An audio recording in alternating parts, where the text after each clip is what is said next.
Good morning dear student.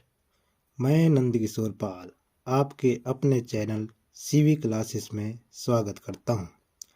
मैं उम्मीद करता हूं कि आप सभी अच्छे होंगे, तो सभी लोग जल्दी से जल्दी आ जाएं। आज हम लोग महत्वपूर्ण प्रश्नों को हल करेंगे जो आपकी परीक्षा के लिए बहुत ही उपयोगी सिद्ध होंगे। तो चलिए शुरुआत करते हैं प्रश्न नंबर 1 से। ये जो पूरी श्रृंखला है ये आपके पेपरों के लिए बहुत ही उपयोगी होगी। तो पहला प्रश्न है, हर के 2 की घात m गुणे 5 की पावर m के रूप के आधार पर ज्ञात कीजिए कि 14,587 डिवाइड बाई 1,250 का दशमलव प्रसार कितने स्थानों तक होगा। तो जब इस प्रकार की परिमेय संख्या दी गई हो तो पहले हमें कोशिश करनी है कि इसके डिवाइड के रूप में 100, 1000 इस प्रकार की कोई संख्या बनानी है। तो जब आप परिमेय संख्या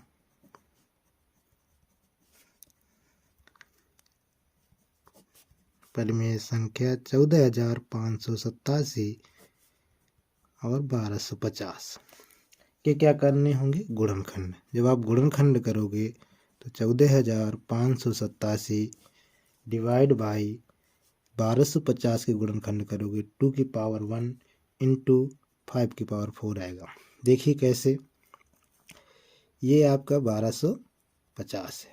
1250 के हम डिवाइड करेंगे 2 से, तो 2 6 जा, फिर 2 छक्का 12, 2 दूनी 4, 2 पंचे 10, फिर क्या करेंगे 5 से काट देंगे, 5 एकम 5 बचेगा 12, तो 5 दूनी 10, 5 25, फिर 5 से तो 5 दूनी 10, 5 25, फिर 5 से 5 5 25 और फिर से 5 से, ये कितने हो गए 5 की पावर 1। इसी प्रकार से जब आप 14 की पावर 287 के डिवाइडेशन करोगे तो हमें डिनोमिनेटर में क्या बनाना होगा, 10, 100, 1000 इस प्रकार से बनाना होगा। तो यहाँ पर 10 कैसे बनेगा, 5 × 2 से, यानी 5 गुणे 2 कराएंगे तब 10 बनेगा। इसी प्रकार से 5 की पावर 4 है, तो हम कितने का मल्टीप्लाई करा दें, जितने का मल्टीप्लाई कराएंगे उतने का ही क्या कराएंगे हम, गुणा। तो 2 की पावर 3, क्योंकि यहाँ कितने हैं 2 की पावर 1 है, 2 की पावर 1 क्या करनी है, सेम करना है। तो 2 की पावर 4 3 और 5 की पावर 4, ये कितना हो गया 14,587 गुणे 8, 2 का क्यूब कितना होता है 8, ये हो जाएगा 2 की पावर 4 गुणे 5 की पावर 4। तो जब 14,587 का गुणा कराएंगे तो आएगा 11 66 96, और इसको हम क्या लिख सकते हैं 2 गुणे 5 की पावर 4, फिर इस ये वही रहेगा 11 66 96, इसको हम लिख सकते हैं 10 की घात 4, या हम इसे क्या लिख सकते हैं 11 66 9 6 बटे 1 2 3 4, क्योंकि 10 की पावर क्या लगा है 4। जब डिवाइड में 1000 10,000 इस प्रकार से संख्या हो तो क्या करना चाहिए आपको, डायरेक्ट जीरो गिननी चाहिए। कितने जीरो, 1 2 3 4, तो 4 अंक बाद क्या हो जाएगा, दशमलव आ जाएगा 11 66 96, तो दशमलव लगाएंगे 1 2 3 4, कितने अंक बाद 4 आ गया। तो देखो प्रश्न था कि दशमलव प्रसार कितने स्थानों तक होगा, दशमलव प्रसार कितने स्थानों तक होगा, 4 स्थानों तक। कितने स्थानों तक होगा, 4 स्थानों तक। ठीक है, सभी लोगों को आगे समझ में, कितने स्थानों तक होगा, 4 स्थानों तक होगा। दशमलव प्रसार हमारा कहाँ तक आएगा, 4 स्थानों तक। इसका आंसर कितना हो जाएगा, 4 स्थानों तक। अगला प्रश्न है कह रहा है चित्र में प्रदर्शित बहुपद के ग्राफ के आधार पर बहुपद के शून्य कितने होंगे। तो हम जानते हैं बेटा, इसमें कह रहा है शून्य कितने होंगे, शून्य का मतलब इसकी वैल्यू क्या होगी। तो ये आप जानते हो ये एक्स एक्सिस होती है, और ये कौन सी एक्सिस होती है, वाई एक्सिस, यानी एक्स अक्ष, और ये क्या होती है, वाई अक्ष। तो एक्स अक्ष यानी ये देखो ग्राफ कहाँ पर काट रहे, 1 2 3 4, ये जो बिंदु, ये जो ग्राफ है एक्स रेखा को कितने स्थानों पर काट रहा है? 4 स्थानों पर।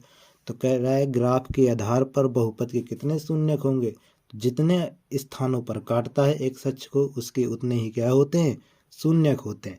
तो इसके शून्य कितने हो जाएंगे? 4, यानी इसका आंसर क्या होगा? 4। ठीक है, आ रहा है सभी लोगों को समझ में? चलिए अगला प्रश्न देखते हैं। त्रिभुज ABC और त्रिभुज DEF दो ऐसे त्रिभुज हैं कि AB बटे DE बराबर BC बटे EF बराबर AC बटे DF बराबर 4/9। तो त्रिभुज ABC का क्षेत्रफल और त्रिभुज DEF का क्षेत्रफल। देखिए जब इस प्रकार का प्रश्न हो तो कोई दो त्रिभुज दिए, हम मान लेते हैं एक ये त्रिभुज है आपका ABC, ABC। दूसरा त्रिभुज है आपका DEF, DEF। हम जानते हैं यदि किसी त्रिभुज, इस त्रिभुज ABC का क्षेत्रफल निकालना है और त्रिभुज DEF के क्षेत्रफल का अनुपात बताना है कितना होगा। इनकी संगत भुजाएं देखो, AB की संगत भुजा क्या है यहाँ पर? DE। तो AB की संगत भुजा DE का अनुपात 4/9, AC बटे AC अनुपात क्या? DF बराबर BC अनुपात क्या दिया है? EF। कितना दिया है टोटल? 4/9। तो हम जानते हैं एरिया ऑफ त्रिभुज ABC divide by area of त्रिभुज DEF होता है इनकी संगत भुजाओं के वर्ग के बराबर, यानी AB बटे DE का होल स्क्वायर। और AB बटे DE कितना दिया गया है? 4/9। तो ये कितना हो जाएगा? 4/9 का होल स्क्वायर। 4 का स्क्वायर कितना होता है? 16। 9 का स्क्वायर कितना होता है? 81। तो यानी एरिया ऑफ त्रिभुज ABC divide by area of त्रिभुज DEF का अनुपात कितना आ गया? 16/81 हो गया। चलिए जल्दी से नोट कर लीजिए, फिर चलते हैं अगले प्रश्न की तरफ। अगला प्रश्न है बिंदु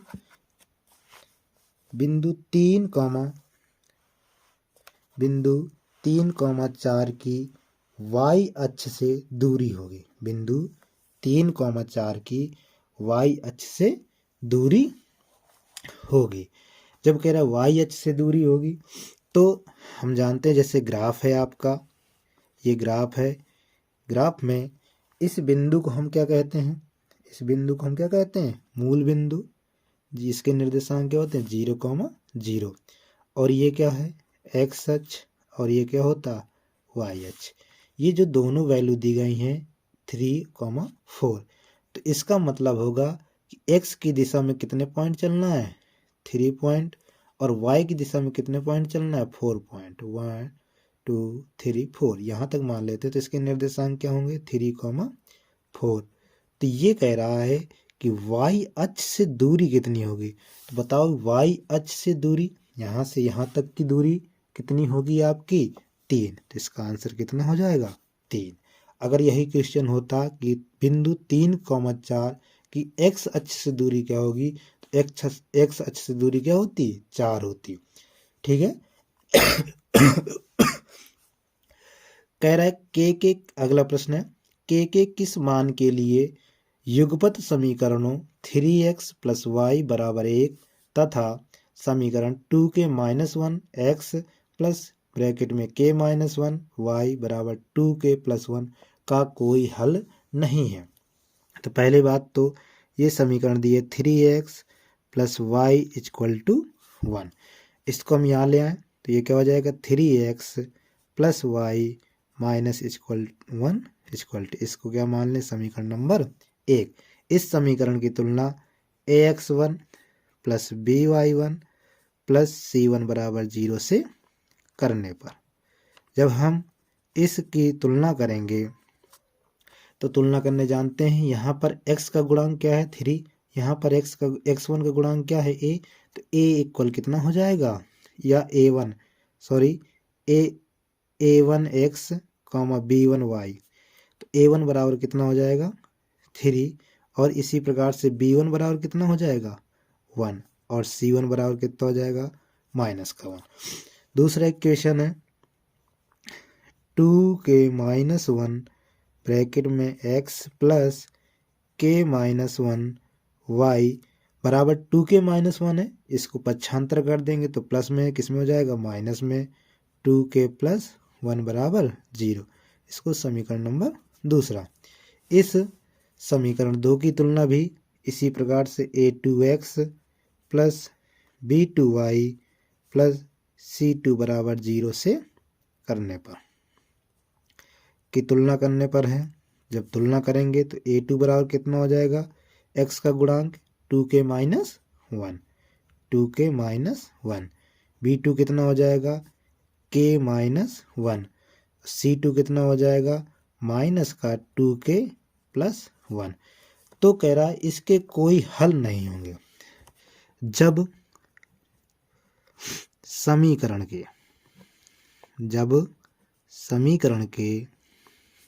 कोई हल ना हो तो शर्त क्या होती है? तो शर्त होती है a1/a2 नॉट इक्वल b1/b2, यानी कि a1/a2 करें और b1/b2 करें, दोनों का मान बराबर नहीं होना चाहिए।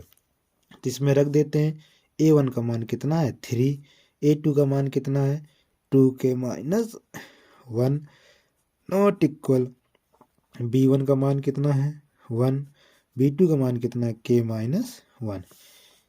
क्रॉस मल्टीप्लिकेशन यानी कैची गुणा, तो 3k-1 नॉट इक्वल 2k-1। तो इसका मल्टीप्लाई करा दें कितना हो जाएगा 3k-3 नॉट इक्वल 2k-1। के एक साइड कर दें और संख्याएं क्या करें एक तरफ। इधर देखिए थोड़ा सा जगह कम है तो यहाँ क्या हो जाएगा 3k और ये प्लस का 2k इस तरफ आएगा तो क्या हो जाएगा माइनस का 2k। ये माइनस का 3 है पक्षांतर दूसरी तरफ तो प्लस का और माइनस का 1, तो क्या हो गया 2 नॉट k माइनस हो जाए तो k नॉट इक्वल 2, यानी k की वैल्यू 2 नहीं होनी चाहिए तो इसका कोई हल नहीं होगा। अन्यथा यदि k की वैल्यू 2 हो जाती है इसके हल हो जाएंगे। ठीक है, समझ में आ गया सभी लोगों को, दिख रहा है क्लियर? चलो थोड़ी सी तबीयत डाउन है, कोई बात नहीं। अगला प्रश्न है, कह रहा चित्र दिया गया आपको एक चित्र दिख रहा होगा। कह रहा चित्र में AO/OC बराबर BO/OD बराबर 1/3। यदि DC बराबर 1.5 दिए तो कह रहा AB का मान ज्ञात करो। इस प्रकार का क्वेश्चन वेरी वेरी इंपॉर्टेंट हर वर्ष के पेपर में आता है, तो ये जरूरी है कि हो सकता है इस बार भी आए। चलिए, आप जानते हो थेल्स प्रमेय कहती है यदि दो त्रिभुज, थेल्स प्रमेय क्या कहती है, यदि दो त्रिभुज आपस में समरूप हैं। समरूप का मतलब क्या होता है कि उनकी संगत भुजाएं, समरूप मतलब जो एक जैसा बिल्कुल दिखे। समरूप और सर्वांगसम में अंतर होता है। समरूप होता है जो एक जैसा दिखे और सर्वांगसम होता है जिसके अंग बराबर, मतलब बिल्कुल अंग बिल्कुल एक सभी बराबर हो, उस प्रकार से। तो थेल्स प्रमेय होती है कि संगत भुजाओं का अनुपात उसकी संगत भुजाओं के अनुपात की क्या होता है बराबर होता है। तो जब आप इस त्रिभुज AOB समरूप त्रिभुज DOC, इसमें जब थेल्स प्रमेय लगाएंगे तो AB बटे क्या होगा DC, इसके संग AB के संगत भुजा कौन है, AB की संगत भुजा कौन है DC, और AO के संगत भुजा कौन है OC, और OD की संगत भुजा कौन सी है OB। तो कोई भी भुजा का अनुपात ले लें अब, तो AO या OA बटे OC। तो हमें पता है, देखो AB का मान हमें निकालना है, तो AB बटे DC का मान दिया गया है 1.5 बराबर AO बटे OC का अनुपात कितना दिया गया है 1/3। तो तो अब यहाँ से क्या करा देंगे हम, कैंची गुणा। जब कैंची गुणा कराएंगे तो ए बी बराबर कितना हो जाएगा 1.5 डिवाइड बाई 3, यानी ए बी बराबर जैसे डिवाइड करोगे तो कितना आ जाएगा 0.5। ठीक है, यानी ए बी का मान कितना आ गया 0.5 आ गया। चलिए आगे देखते हैं। अगला प्रश्न है, कह रहा √3 10/12 into cot 45 into cot 60 into 1078 का मान ज्ञात करो, यानी इसकी वैल्यू कितनी होगी। क्वेश्चन है √3 10/12 कॉट 45 कॉट 60 10 78 का मान कितना होगा, यानी इसने पूछा है कि इसका मान कितना होगा, हमें ये बताना है। तो ऊपर वाले सभी लोगों ने नोट कर लिए हैं। चलिए फिर करते हैं आगे सवाल।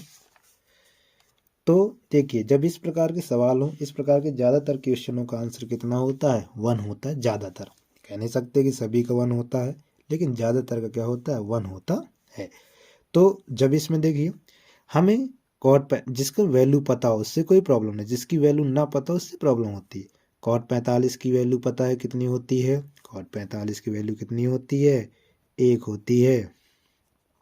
सभी को वैल्यू आती हैं, नहीं आती हैं तो बता दीजिएगा, कमेंट कर दीजिएगा, हम आपको वैल्यू निकालना सिखा देंगे। 1045 की वैल्यू होती है कॉट 60, यानी कॉट 60 का मान भी कितना होता है 1/√3। हमें 10/12 की वैल्यू नहीं पता होती है, ना ही 1078 की वैल्यू पता, लेकिन हम लोग जानते हैं 1090 माइनस थीटा इक्वल टू क्या होता है 1090 माइनस थीटा होता है कॉट थीटा, या कॉट 90 माइनस थीटा बराबर कितना होता है 10 थीटा। इसी प्रकार से हम कॉट थीटा को 1/10 थीटा भी क्या कर सकते हैं, लिख सकते हैं। ये तो क्या हो गए इसके फार्मूले हो गए, थोड़ा सा इनका यूज होना है। तो देखिए यहाँ पर ये दिए है √3 कुछ नहीं लिख सकते, लेकिन 10/12 को 90 माइनस थीटा के रूप में यदि लिखना है तो बताइए हम क्या लिखेंगे। इसको हम लिख सकते हैं 90 माइनस कितना कर दें 78, यदि 90 में 78 घटा दें तो कितना आ जाएगा 12 आ जाएगा। तो ये लिख दिया 1090 माइनस 78। कॉट 45 का मान 1 गुणे कॉट 60 का मान 1/√3, और ये 1078 को हमने 1078 ही लिखा रहने दिया। अब √3 ये 1090 माइनस थीटा भी बताया क्या हो जाता है कॉट थीटा, और यहाँ थीटा क्या है 78, तो ये क्या हो जाएगा कॉट 78 गुणे 1/√3 गुणे 1078। तो देखिए √ से √ कैंसिल, √3 से √3 कैंसिल। फिर ये क्या बचा आपका कॉट 78 मल्टीप्लाई 1078। हमने अभी बताया 10 थीटा को क्या लिख सकते हैं 1/10 थीटा को क्या लिखा जा सकता है कॉट थीटा, या कॉट थीटा को क्या लिख सकते हैं 1/10 थीटा।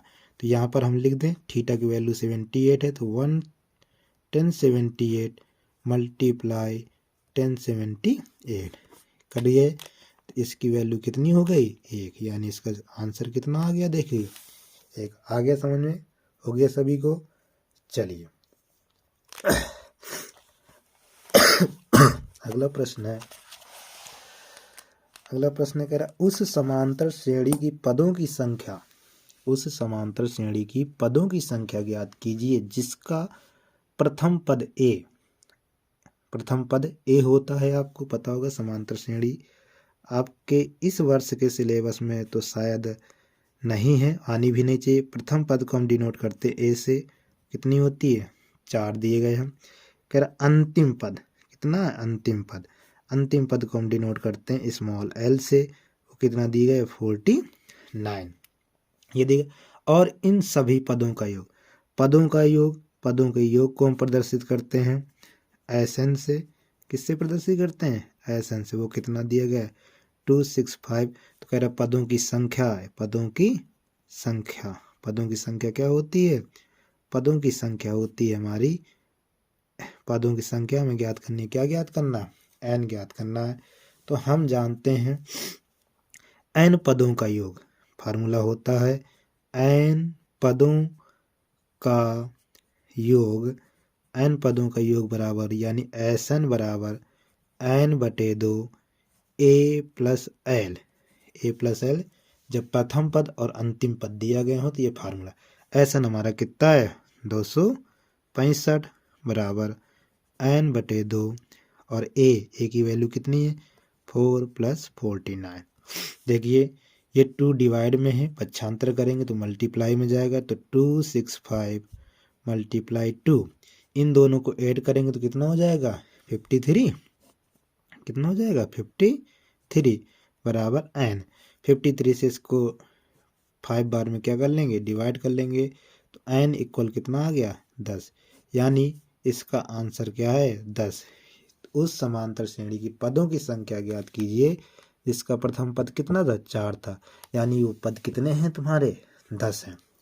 हमें पता है कि प्रथम पद जिसको हम डिनोट करते हैं ए से, ए बराबर कितना दिया गया? 4। अंतिम पद एल बराबर क्या दिया गया? 49। पदों का योग क्या दिया गया है? Sn बराबर 265। पदों की संख्या में क्या करनी है? ज्ञात करनी है। तो हम जानते हैं n पदों का योग Sn बराबर क्या होता है? n/2 a plus L.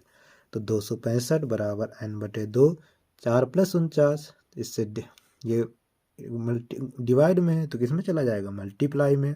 Multiply हो गया, इनको ऐड किया जब यहाँ मल्टीप्लाई में तो किस में हो जाएंगे? डिवाइड में। तो काट देंगे, 53 से भाग दे देंगे, कितनी बार चला जाएगा? 5 बार।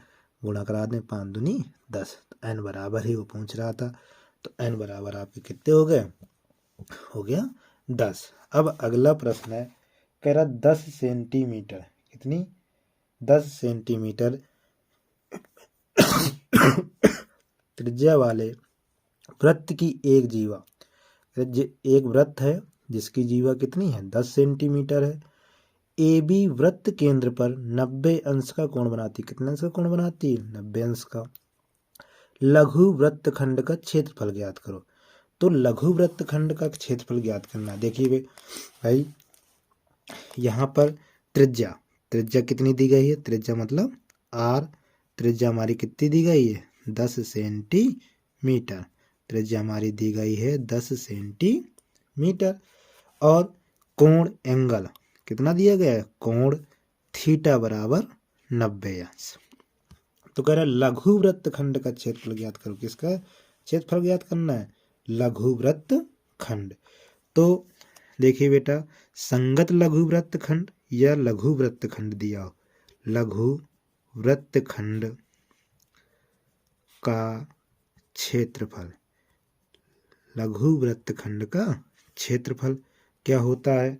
आप सब लोगों को याद होना चाहिए फार्मूला होता है πr² थीटा बटे 360 माइनस 1/2 r² साइन थीटा। जहाँ r आपकी क्या है? त्रिज्या है, पाई आपकी रेडियन वैल्यू पता होती है 22/7। दिए हो तो यूज करते हैं, नहीं दिए हो तो कोई ज़रूरी भी नहीं है रखना, अब कर सकते हैं। अब इसको इन दोनों में बताए, इसमें r² और इसमें r², क्या हम r² कॉमन नहीं निकाल सकते हैं? तो निकाल सकते हैं। इधर क्या बचेगा? Pi theta divide by 360 minus 1/2 sine theta, यही बचेगा। तो अब देखिए r की वैल्यू कितनी थी? 10 थी, तो 10 का स्क्वायर। पाई की वैल्यू दिए नहीं तो नहीं रख रहे हैं, मन हो तो रख सकते हैं, कोई दिक्कत नहीं है। पाई मल्टीप्लाई थीटा का मान कितना दिया गया है? 90/360 माइनस 1/2 साइन 90। तो अब बेटा आया यहाँ पर साइन 90। तो साइन 90 की वैल्यू कोई बता सकता है कितनी होती है?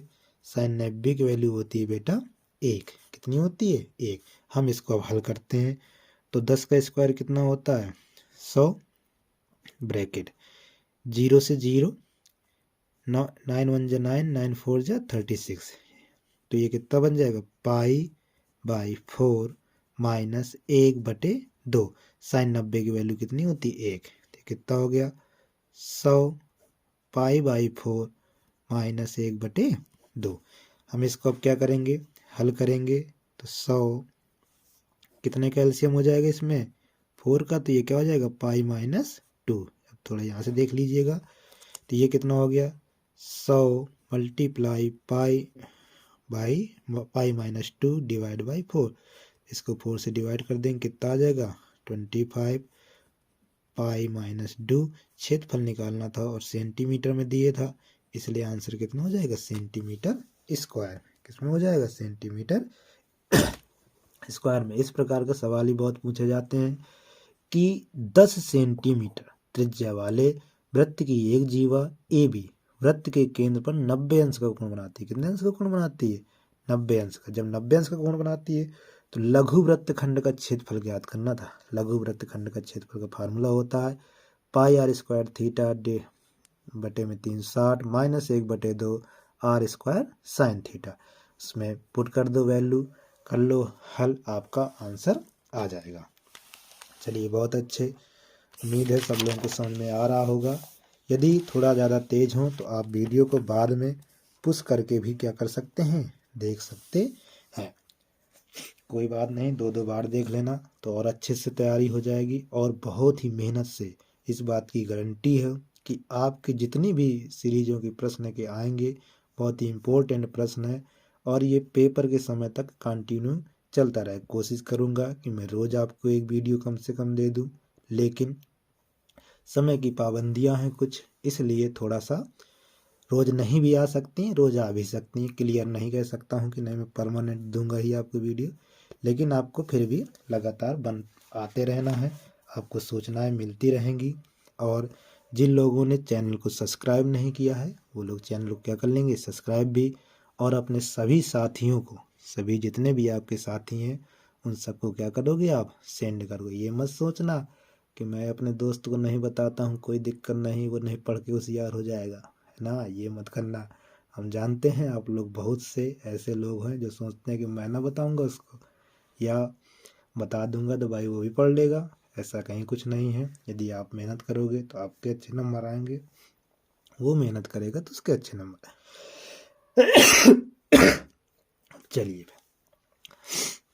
देखते हैं अगला प्रश्न। अगला प्रश्न है वृत्त के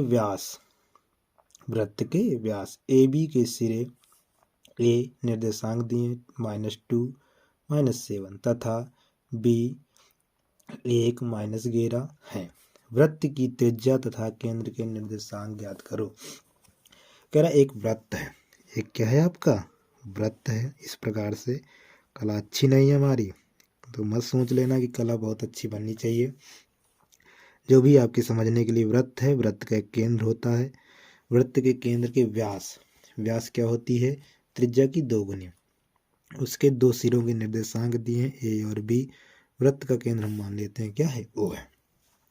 तो ए के निर्देशांक दिए हैं, उसने क्या दिए हैं -2, -7। बी के निर्देशांक दिए हैं 1, -11। अब कह रहा है इसके केंद्र के निर्देशांक ज्ञात कर। क्या ज्ञात करने, केंद्र के। तो केंद्र के निर्देशांक, ये ए और बी का मध्य बिंदु है, तो मध्य बिंदु का निर्देशांक निकाल दे। हम जानते हैं ए बी के मध्य बिंदु ओ के निर्देशांक, मध्य बिंदु ओ के निर्देशांक क्या होंगे, फार्मूला आप जानते हो क्या होते हैं, x1 + x2 बटे 2, y1 + y2 बटे 2। तो x1 हमारा कौन होगा, ये होगा, y1 ये होगा, x2 ये होगा, y2 ये होगा। तो x1 की वैल्यू कितनी है, x1 की वैल्यू है हमारी -2 और x1 की वैल्यू कितनी है +1 बटे 2, y1 -7, y2 -11 बटे 2। इसको हल करेंगे तो कितना हो जाएगा -1 बटे 2 -18 बटे 2, है ना। कितनी हो जाएगी -18 बटे 2, पक्का ना। इसको देख लेते हैं क्या ये डिवाइड हो रहा है, बिल्कुल हो रहा है। -1, 2 -9। खांसी आ रही है, किसी को प्रॉब्लम तो नहीं हो रही। तो हमें निर्देशांक मिल गए। निर्देशांक क्या मिले? केंद्र के निर्देशांक। उसने पूछे केंद्र के, केंद्र में मध्य बिंदु है, केंद्र के निर्देशांक क्या हो गए? अतः केंद्र के निर्देशांक, केंद्र के क्या पूछ रहा था उसने? निर्देशांक पूछे थे। तो केंद्र के निर्देशांक क्या हो गए? -1/9, वो 1/2, -9। अब उसने पूछी त्रिज्या। देखिए ओ के निर्देशांक आ गए ना, -1/2, 9। अब त्रिज्या पूछिए, तो त्रिज्या में देखो ये होगी ना, या तो ओ ए निकाल दें या क्या निकाल दें, ओ बी निकाल दें या ओ ए निकाल दें। तो ओ ए और ओ बी कैसे निकलेगा? आप जानते हो ओ और बी के मध्य बिंदु का यानी बीच की दूरी का फार्मूला। किसका? बीच की दूरी का फार्मूला। तो ए से ओ के बीच की दूरी, बीच की कितनी दूरी क्या होता है? फार्मूला बराबर √x2 - x1 का whole square plus y2 - y1 का होल स्क्वायर। इसमें ये वाला फार्मूला भी होता है इसी में। इसमें अंडर रूट वही रहता है, x1 - x2 का होल स्क्वायर लिख लो प्लस y1 - y2 का होल स्क्वायर कर लो। तो ये भी इससे भी आ जाएगा। अब देखिए यहाँ पर x1 y1 यही होंगे, लेकिन ए से ओ की बीच की दूरी निकाल रहे हैं। तो यहाँ पर ये हो जाएगा x2, y2। क्या हो जाएगा? x2, y2। तो अब आपकी x2 की वैल्यू कितनी है? -1/2, और -x1 और -x1 है तो -2 वैल्यू है। तो ये क्या हो जाएगा? प्लस का 2 का होल स्क्वायर प्लस y2 कितनी है? y2 की वैल्यू थी -9, तो -9, y1 माइनस प्लस का 7 का होल स्क्वायर। और ये सब क्या लगे? अंडर रूट के अंदर है। तो अंडर रूट, पहले इन दोनों को हल कर लें। इनका पहले ब्रैकेट में ही क्या कर लेते हैं? भिन्न हल कर लेते हैं। 2 का एलसीएम तो -1 + 4 हो जाएगा, और ये -2 का क्या हो जाएगा? स्क्वायर बराबर अंडर रूट, ये कितना हो जाएगा? 3/2 का होल स्क्वायर और प्लस 4। टोटल कितना हो गया ये जा करके? 9/4 प्लस 4। अब इनमें क्या करोगे? 4 का क्या करेंगे?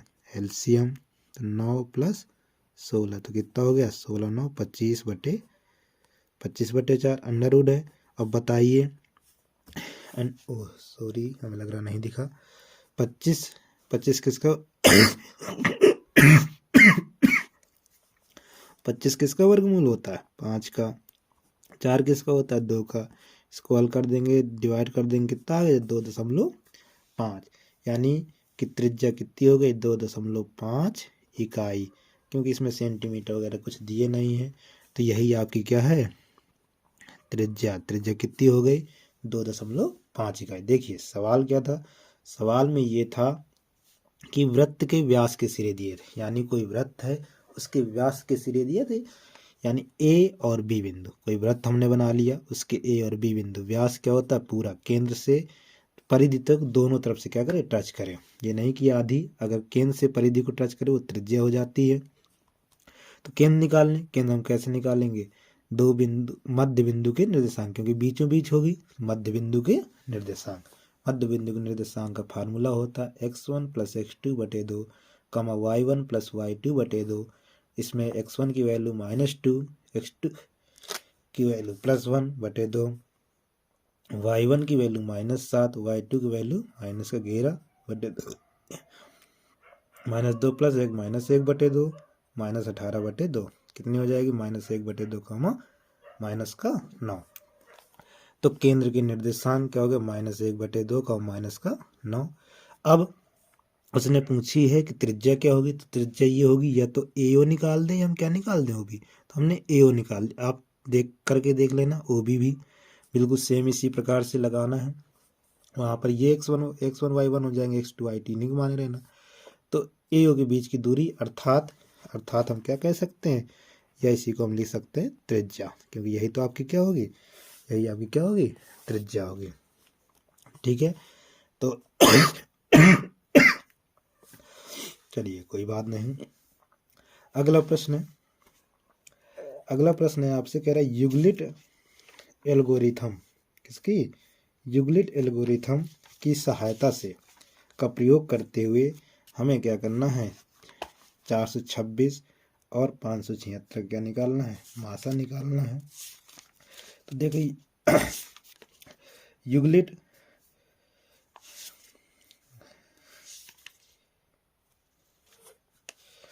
देखिए आपको एक कहानी सुनाते हैं। एक फौजी की जिंदगी कितनी मजेदार कटती है। काफी लोग होंगे जो फौजी बनना चाहते हैं। देखो सुनाते हैं। फौज में मौज है। क्या है? फौज में मौज है, 1000 रुपए रोज है। फौज में मौज है, 1000 रुपए रोज है। थोड़ा सा गम है, क्योंकि आप परिवार से दूर रहते हो, इसलिए थोड़ा सा गम तो बनता है। लेकिन इसके गम को भुलाने के लिए बेटा कुछ है वहां पर। क्या है? फौज में है, मौज में है, 1000 रुपए रोज है, थोड़ा सा गम है, इसके लिए भी तो रम है कि रम की नहीं है? जिंदगी वहां पर थोड़ा कैसी है? रिक्सी है। जिंदगी थोड़ा रिक्सी है, इसके लिए तो विक्सी है। जो क्या है? इसके लिए भी तो क्या है? विक्सी है। और हम बता दें, ये जो भौज में जाना चाहते हो वहाँ खाना बहुत अच्छा मिलता है, उसके लिए भी है। खाने के बाद फ्रूट है। खाने के बाद क्या है? फ्रूट मिलता है। अब खाने के बाद फ्रूट है, मरने के बाद सैल्यूट है। जब आप खाना मिलता है तो वहाँ पर क्या मिलता है? फ्रूट दिया जाता है कि आपकी सेहत अच्छी रहे। लेकिन जब मरने के बाद सैल्यूट मिलता है। चलने के लिए रूट है, एक निश्चित रास्ता है, उसी अनुशासन में क्या करना होगा? चलना होगा। इसीलिए आपको भी फौजियों के तरीके डट जाना है बिल्कुल मैदान पे, एक भी नहीं घबराना है। बहुत अच्छा सिंपल पेपर आएगा, आप लोग अच्छे से कर पाओगे। बस हमारे वीडियो पे आप लगातार क्या करते रहिए, आते रहिए। मरने के बाद सैल्यूट है। मरने के बाद सैल्यूट है। चलने के लिए रूट है। चलने के लिए क्या है? रूट। रूट मीन्स रास्ता है। पहनने के लिए DMS बूट है। एक बूट होता है, वो मोटा होता है काफ़ी। पहनने के लिए DMS बूट है। खाने के लिए क्या पसंद है? जो पसंद हो खा लेना। गलती मिल गई तो बेटा बहुत बुरी पनिशमेंट मिलती है। जीते जी टेंशन है, मरने के बाद क्या है? पेंशन है। जीते जी क्या है? टेंशन है, मरने के बाद पेंशन है। जय हिंद। चलिए, कहानी अच्छी लगी? कहानी नहीं थी, ये कविता थी। फौज में मौज है, 1000 रुपए रोज है। फौज में मौज है, 1000 रुपए रोज है। और आप भी कई लोग होंगे जो फौज में जाना चाहते होंगे। हैं ऐसे कि नहीं है? होंगे, कई लोग होंगे ऐसे जो चाहते होंगे कि मैं फौज में जाऊं। अच्छी बात है, बिल्कुल जाओ, कोई नहीं है रोक टोक। बस आप अच्छा काम करो, ये मत करना कि दुश्मनों से मिल जाओ तुम लोग, है ना? तो चलिए, अगला प्रश्न है आपका, कह रहा है यूक्लिड एल्गोरिथम। कैसे? यूक्लिड एल्गोरिथम का प्रयोग करके 426 और 576 का मासा ज्ञात करना। तो देखिए बेटा, जब पहली बात तो हमें यूक्लिड एल्गोरिथम प्रमेय का पता होना चाहिए। यूक्लिड विभाजन, यूक्लिड विभाजन प्रमेय का यह एल्गोरिथम होता है, ए बराबर होता है BQ प्लस आर। क्या होता है? BQ ए बराबर होता है BQ प्लस आर। तो जब ए बराबर है BQ प्लस आर जाकर आपका क्या होता है? शेषफल। क्यू क्या होता है? भागफल। तो देखिए बेटा, इस रूप से आपको करना है। तो हम आपको बताते हैं, एक आप लोगों ने विधि पढ़ी होगी, ये करनी नहीं होती है पेपर में, ये आपके लिए रफली काम होता है, अंदर समझ ले। इन दोनों में से जैसे भाग विधि से मासा निकालते थे ना, तो 426 क्या अगर छोटी संख्या से भाग किया जाता था? 576। ठीक, तो 426 से भाग करोगे तो कितनी बार जाएगा? एक बार। यहाँ पर क्या आएगा? 426। घटा दें 0, 7 में 2 गए 5, कितना बचेगा 150। अब देखिए इसको लिखना कैसे।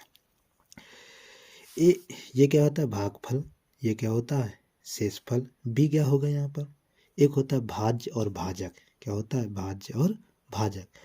भाज्य बराबर होता है भाजक गुणे, ये दरअसल रियल में होता क्या है, भाज्य बराबर भाजक गुणे भागफल प्लस शेषफल। क्या होता है भाजक गुणे भागफल प्लस शेषफल। तो भाज्य मतलब जिसमें भाग किया जाए, तो हमने किस में भाग किया है, देखो बेटा 576 पे। यहाँ पर क्या लिखेंगे हम 576 बराबर भाजक जिससे भाग किया वो क्या था 426। भागफल कितना आया 1, फिर कितना आया शेषफल 150। ठीक है, ये हो गया एक लाइन। आप लिख सकते हो यहाँ पर कि शेषफल बराबर कितना आ गया है आपका 150। जब तक शेषफल शून्य न हो जाए ये क्रिया करते रहना। फिर क्या करते थे हम, यहाँ पर आ जाते हैं, फिर हम 150 से भाग करते थे 426 में करेंगे तो कितनी बार चला जाएगा, 2 बार तो चला ही जाएगा, 3 बार में ज़्यादा हो जाएगा। तो 2 बार में तो 15 दूनी 30, 300 बार में 300 हो जाएगा, ये कितना हो जाएगा 126। कितनी देखो कितना आया 2 बार में, तो फिर से वही बात। अब किस में भाग किया है, अब भाज्य क्या है 426, भाजक क्या है 150 और भागफल कितना है 2, शेषफल कितना 126। फिर आगे हम करेंगे, आगे हम क्या करेंगे, इस 126 में फिर किससे भाग करेंगे, किस में भाग करेंगे 150 में। तो 150 में भाग करेंगे कितनी बार जाएगा, एक बार, कितना आ जाएगा 126। तो 10 में फिर से घटा दो 4, 4 में 2 गए 2, कितना आ गया 24। सही कर रहे हैं ना, कहीं देख लेना बेटा अगर थोड़ा बहुत कैलकुलेशन वो हो जाए। 24। अब भाग किया किससे बेटा, किससे हमने किया है भाग 126 से, तो भाजक क्या हो गया 126 नहीं सॉरी, भाग किस में किया है 150 में, किस में किया है 150 में, किससे किया है 126 से, कितने बार गया एक बार, शेषफल कितना बचा है 24, तो 24। ठीक, फिर अब क्या करेंगे, अब इस 24 यहाँ पर थोड़ा उधर जा रहे हैं इसलिए हम यहाँ लिखे दे रहे हैं, 24 का भाग किससे करेंगे 126 में, 24 भागे 126। तो कितनी बार 3 बार चला जाएगा, 3 बार 3 6, 4 3 12, 5 बार चला जाएगा क्या, 5 बार 5 चौको 20, 5 दूनी 10 2 12, हाँ 5 बार में चला जाएगा। कितने बार में चला जाएगा 5 बार में, कितना आएगा 120, 5 चौको 20, 5 10 2 12, 6 बचा। अब देखिए किस में भाग किया था हमने 126 में, किससे भाग किया था 24 से, कितना आया था भागफल 5, शेषफल कितना आया था 6। अब फिर क्या करेंगे, 6 का भाग किस में देंगे अब 24 में, तो 6 चौको 24, कितने बार में गया देखो। अब हमने 24 में भाग किया था किसका भाग किया था 6 का, कितने बार गया था 4 बार, शेषफल कितना शेषफल कितना आ गया 0। जब शेषफल आपका 0 आ गया तो हमने जिससे भाग दिया था, जिससे क्या किया था भाग दिया था, हमने किससे लास्ट में भाग दिया था 6 से, अतः मासा कितना हो जाएगा 6। ये आपको इस विधि से आप सवाल लगा लोगे तो ये लिखने में प्रॉब्लम नहीं होती, नहीं आपको सोचना पड़ेगा कितने बार जाए कितना शेष बचेगा। इससे अच्छा आप ऐसे कर लो, फिर उसको क्रम बाई क्रम क्या करते जाओ लिखते चले जाओ। मासा इसी क्या कहते हैं, या क्या कहते हैं HCF, हम यह क्या कहते हैं HCF। आगे बच्चों समझ में, उम्मीद है कि सब लोगों को समझ में आ रहा होगा। अभी देखो आपको एक जादू दिखाते हैं कितने बढ़िया उजेला होगा। ये देखिए आई, चमक तो नहीं है ज़्यादा लाइट में, अगर ज़्यादा लाइट हो तो बता देना। अभी हमें लग रहा है कि थोड़ा सा ज़्यादा है तो आपको थोड़ा सा कम कर देते हैं, नहीं चेंज करके देखते हैं। ये वाली लाइट, ये वाली लाइट भी सही है, या ये वाली सबसे बेस्ट है। सही है, अब सही है बिल्कुल, कोई दिक्कत नहीं है। वैसे भी सही था लेकिन फिर भी देख लेते हैं। चलिए, अब तक तो नहीं गए हो, ज़्यादा नहीं है, बस अभी 4-6 क्वेश्चन और हैं अभी आज की फिर देखते हैं कल ठीक बच्चों, देखिए बहुत ही इम्पोर्टेंट सवाल, बहुत बहुत बहुत बहुत बार पेपर में पूछा जाने वाला प्रश्न है।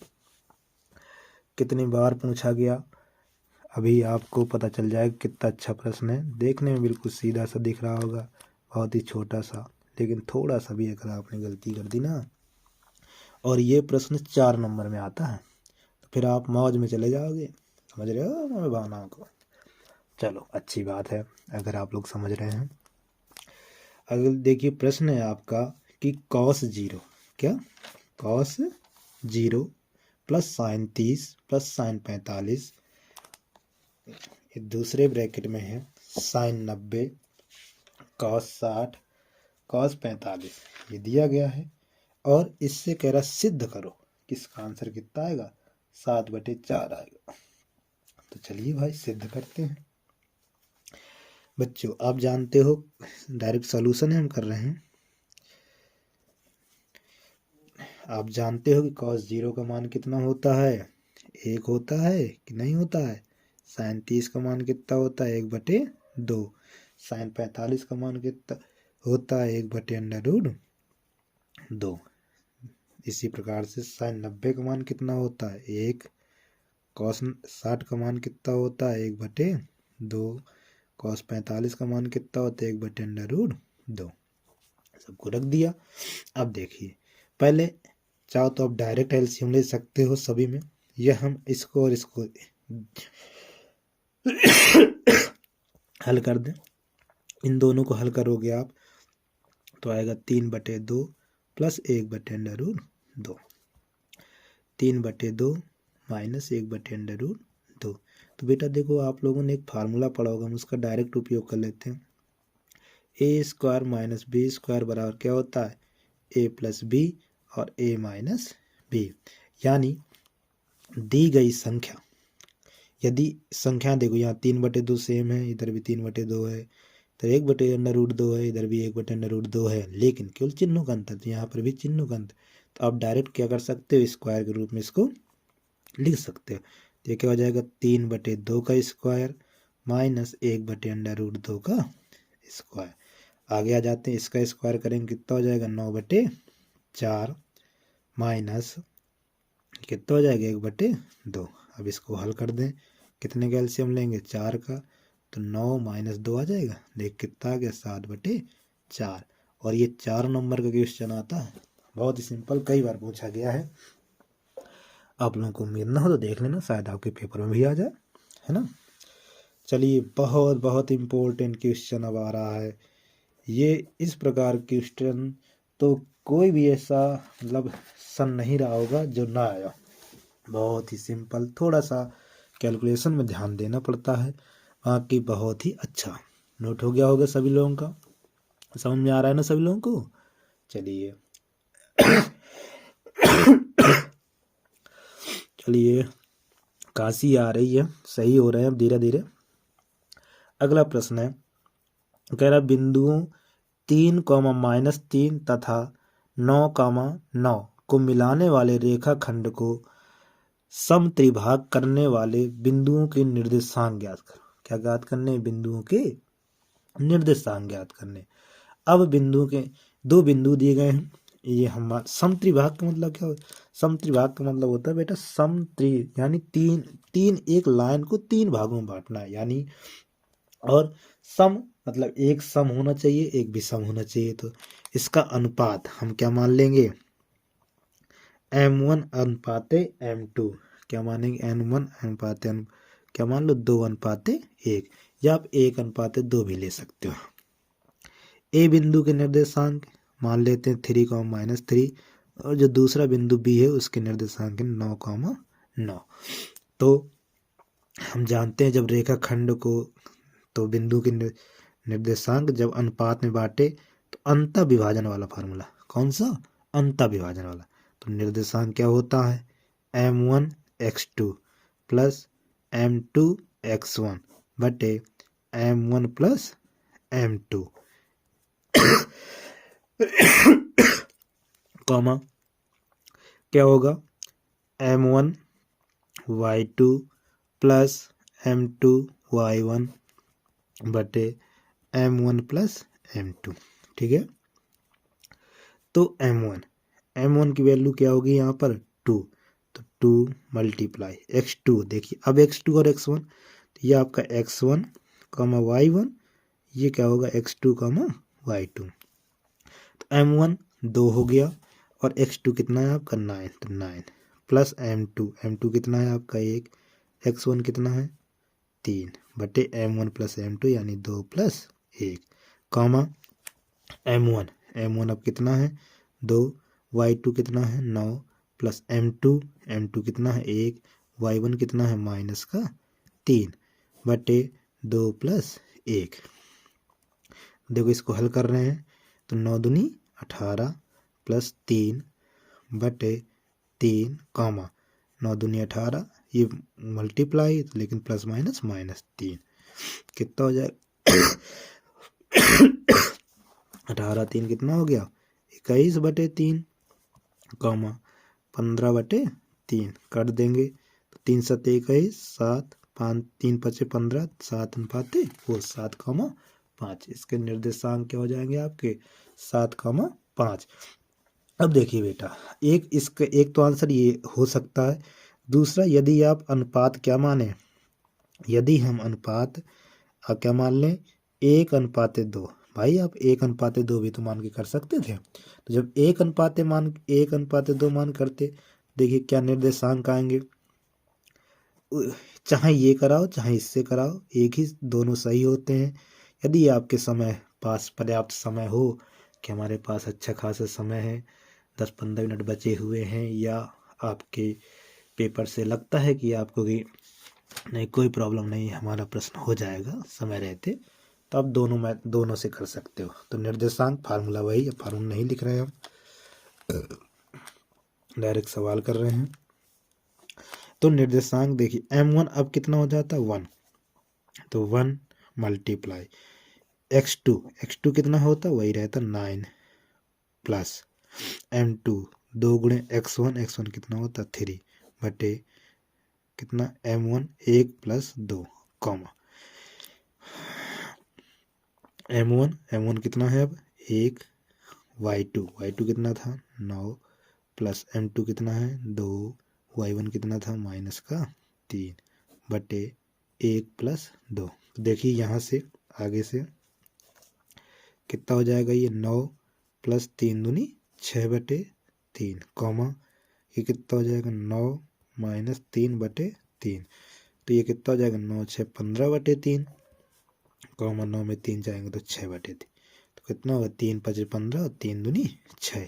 या तो ये आंसर दे दो या तो आप ये वाला कोई भी लगा दो, कोई प्रॉब्लम। जब तक बाहरी विभाजन ना कहा जाए तब तक हम बाहरी विभाजन का फार्मूला नहीं लगाएंगे। जब कहे बाहरी विभाजन तभी हमको बाहरी विभाजन का फार्मूला क्या करना है, लगाना। हो गया, समझ में आ गया। चलो आगे बढ़ते हैं।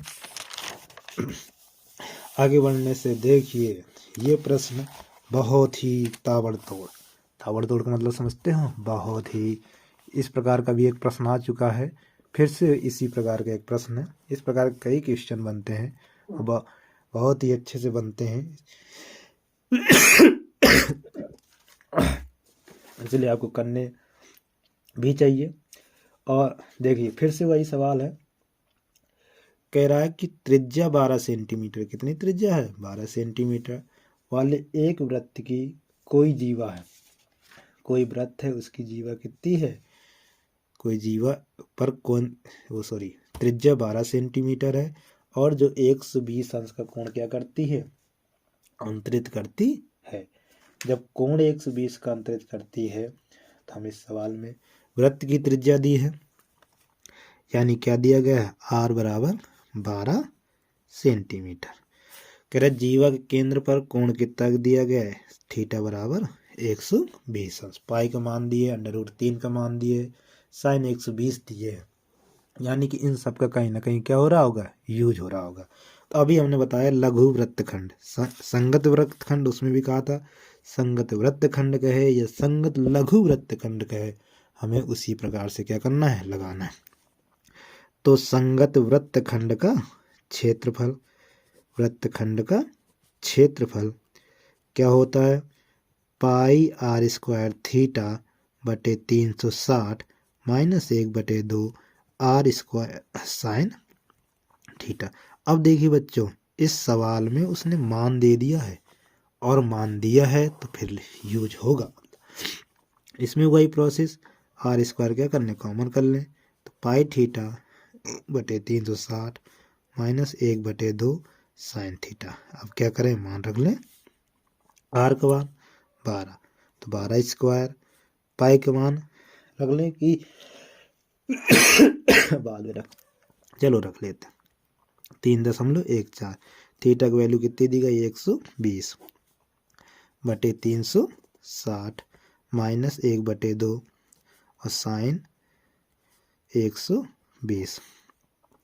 12 का स्क्वायर कितना होता है 144, देखो 0 से 0 12 में बांटते हैं 36, तुम्हारा कितना हो गया 3.14 बटे 3 माइनस 1/2 और साइन 120 का मान कितना दिया गया √3/2 दिख रहा है, ये रहा √3/2, तो 144 3.14 बटे 3 माइनस, अब जो √3 इनका मल्टीप्लाई करो √3, इसका मान 1.73 बटे कितना हो जाएगा 4, ये हो गया। अब इसमें क्या करें, एलसीएम ले लें, ये क्षेत्रफल ही बराबर है संगत, तो 144 कितने का एलसीएम हो जाएगा 12 का, तो जब इसमें करेंगे तो 3 चौको 12, 4 बार जाएगा, 4 का मल्टीप्लाई इसमें कराएंगे तो कितना आएगा, कोई बता सकता है फास्ट करके, तो आएगा 12.56 माइनस, ये वही आ जाएगा कितना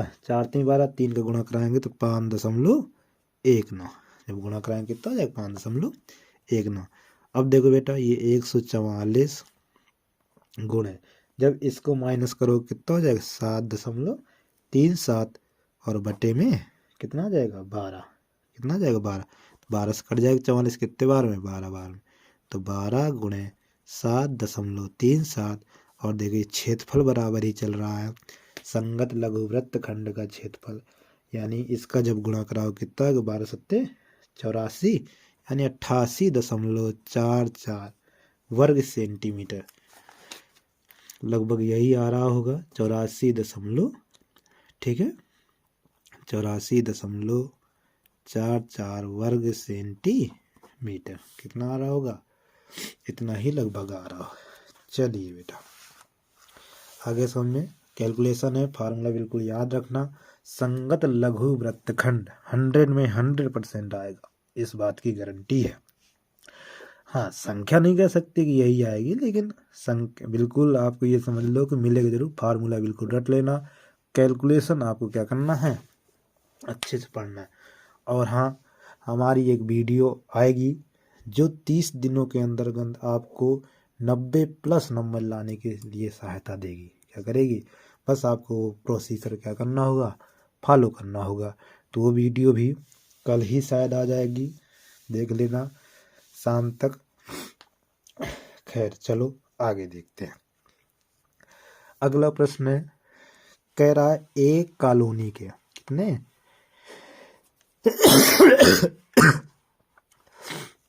एक कॉलोनी के 30 घरों का, एक कॉलोनी क्या किया गया 30 घरों का सर्वे किया गया। अब जब एक कॉलोनी का सर्वे किया गया तो पानी की मासिक खपत का व्यय दिया गया, मासिक खपत क्या दिया गया, व्यय दिया गया कि इतना भैया मासिक खपत होती है आपके मोहल्ले में। तो कह रहे इसका माध्य ज्ञात करो।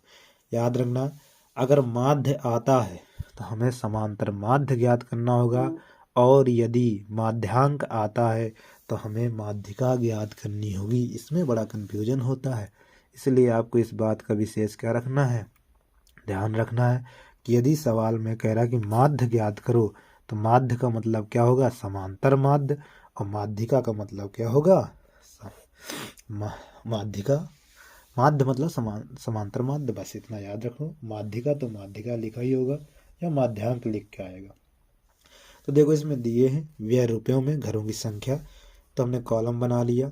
अब देखो बेटा निकालना होता है जब समांतर माध्य निकालना होता है एक फार्मूला होता है सिग्मा एफ आई एक्स आई बटे sigma F I. F I जो बारंबारता होती है वही होती है। तो घरों की संख्या तो उसने दे दी है, कितनी है घरों की संख्या 30। तो इसको जब आप जोड़ोगे तो कितना आ जाएगा 30 आ जाएगा। कितना आ जाएगा 30 आ जाएगा। चलिए फिर अब मध्य बिंदु निकालने होंगे। तो मध्य बिंदु कैसे निकालते हैं? ये तो फार्मूला होता है कि निम्न सीमा प्लस उच्च सीमा बटे 2। एक की आप निकाल लो जल्दी से निकाल लो, या एक तरीका होता है बेस्ट तरीका ये, आप इन दोनों के बीच में देखो क्या होगा।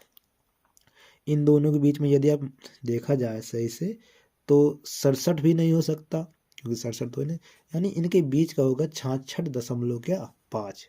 तो आप डायरेक्ट वैसे भी निकाल सकते हैं और ये कितना आ जाएगा 66.5। 78 से 71 ये कितना हो जाएगा आपका 69.5। कितना हो जाएगा 69.5। ये कितना हो जाएगा 72.5। ये कितना हो जाएगा 75.5। फिर कितना हो जाएगा 78.5। फिर कितना हो जाएगा 81.5। फिर कितना हो जाएगा 84.5। तो एफ आई एक्स आई, अब एफ आई एक्स आई कैसे निकालेंगे? इन दोनों का मल्टीप्लाई यानी बारंबारता और मध्य बिंदु। मध्य बिंदु समझ गए ना, इन दोनों के बीच की। तो इन दोनों के बीच में देखो 5 65 एक 66 और इधर से भी एक कम, यानी कि 1.5 का अंतर पड़ रहा है। हो गया। अब इनमें क्या कराएंगे? गुणा कराएंगे।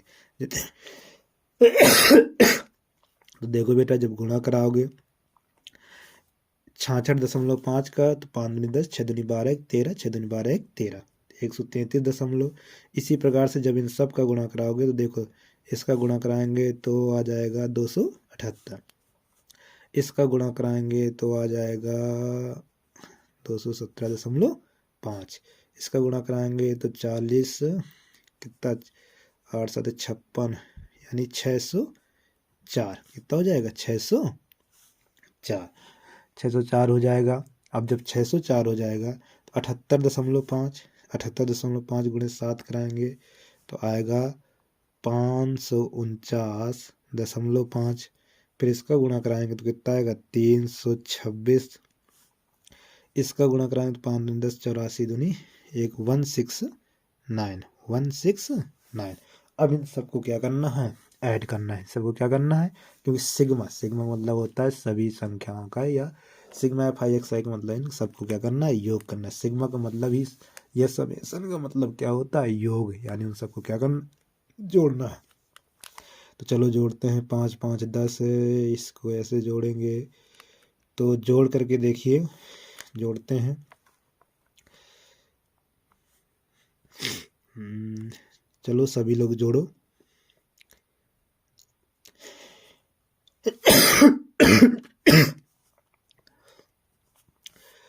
देख लेना, चेक कर लेना 2277।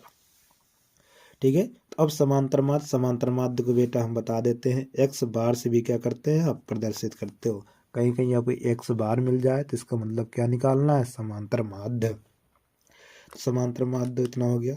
कितना आ गया ये 2277 sigma F I. Sigma F I ये कितना है 30। उसमें दी गई थी कि घरों की संख्या क्या है 30 है, चाहे आप ऐड करके देख लो ये 30 ही होगी।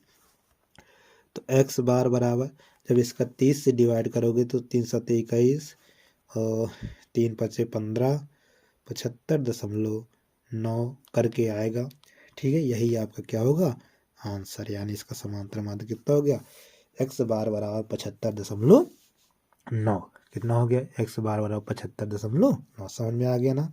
समांतर माध्य का एक बार आता जरूर है सवाल, लगभग हर बार आता है, इसलिए बहुत ही ये समझ लो कि बहुत ही इम्पोर्टेंट है, बहुत इम्पोर्टेंट है। ठीक है बच्चों, हो गया होगा उम्मीद करते हैं। जल्दी से नोट कर लो, या ना हुआ हो तो आप पुश करके क्या कर लेंगे वीडियो को ऐड कर लेंगे, नहीं काफ़ी लंबी हो जाएगी वीडियो। चलो आगे चलते हैं। बहुत ही इस प्रकार का अगला क्वेश्चन है। ये भी क्वेश्चन क्या है कई बार पूछा जाता है और बहुत ही सिंपल तरीके से पूछा जाता है। बस थोड़ा सा बेटा थोड़ा रफली काम समझ लो। रफली क्या समझना, चलो करते हैं। फिर बताते हैं जैसे ही आएगी ज़रूरत। कह रहा 2 अंकों की संख्या में, 2 अंकों की संख्या आप लोग बताइए कहाँ से स्टार्ट होती है। 2 अंकों की संख्या कोई बताया कहाँ से स्टार्ट होती है? तो 2 अंकों की संख्या बेटा आपकी 10 से स्टार्ट होती है। कितने अंकों की? 2 अंकों की। अगर आपसे पूछा जाए 2 अंकों की सबसे छोटी संख्या, तो 2 अंकों की सबसे छोटी संख्या क्या होगी? 10 होगी कि 11? 10 होगी बेटा, 11 मत कहना किसी से। ठीक है, अंक आपके होते हैं 0 से 9 तक। कहाँ तक होते हैं? 0 से 9 तक। यानी 0, 1, 2, 3, 4, 5, 6, 7, 8, 9। 10 नहीं, 9 तक आपके क्या होते हैं? सभी अंक होते हैं। जैसे इनके साथ एक और अंक मिल जाता है तो क्या हो जाती है? संख्या। क्या बन जाती है? संख्या बन जाती है। तो चलो फिर आगे करते हैं। कह रहा 2 अंकों की संख्या में दहाई का अंक इकाई के अंक का 3 गुना है। तो पहली बात तो हमें मानना पड़ेगा, तो हम मान लेते हैं कि इकाई का अंक, ठीक है, हल कर रहे हैं, माना इकाई का अंक। हमें भाई वो तो पता है नहीं कि इकाई का अंक क्या है। मान लेते हैं हम इकाई का अंक क्या है? वाई है। तो दहाई का अंक भी कुछ होगा, तो दहाई का अंक, तो दहाई का अंक हम क्या मान लेते हैं? एक्स मान लेते हैं। चलो जरूरत पड़ ही गई, हम बता ही देते हैं। तो 2 अंकों इकाई का अंक क्या हो गया? वाई, और दहाई का अंक क्या हो गया? एक्स। अगर हम आपसे कहें कोई संख्या आपकी क्या है? 30 है, इसको इकाई में बताओ, तो इकाई आप तुरंत बता दोगे 0 है। अगर दहाई का अंक पूछा जाए 3 है, तो लेकिन बेटा ये बताओ 30 हुआ कैसे? समस्या ये है ना कि आपसे पूछा कि इकाई का अंक कितना है? 0। दहाई का अंक कितना है? 3।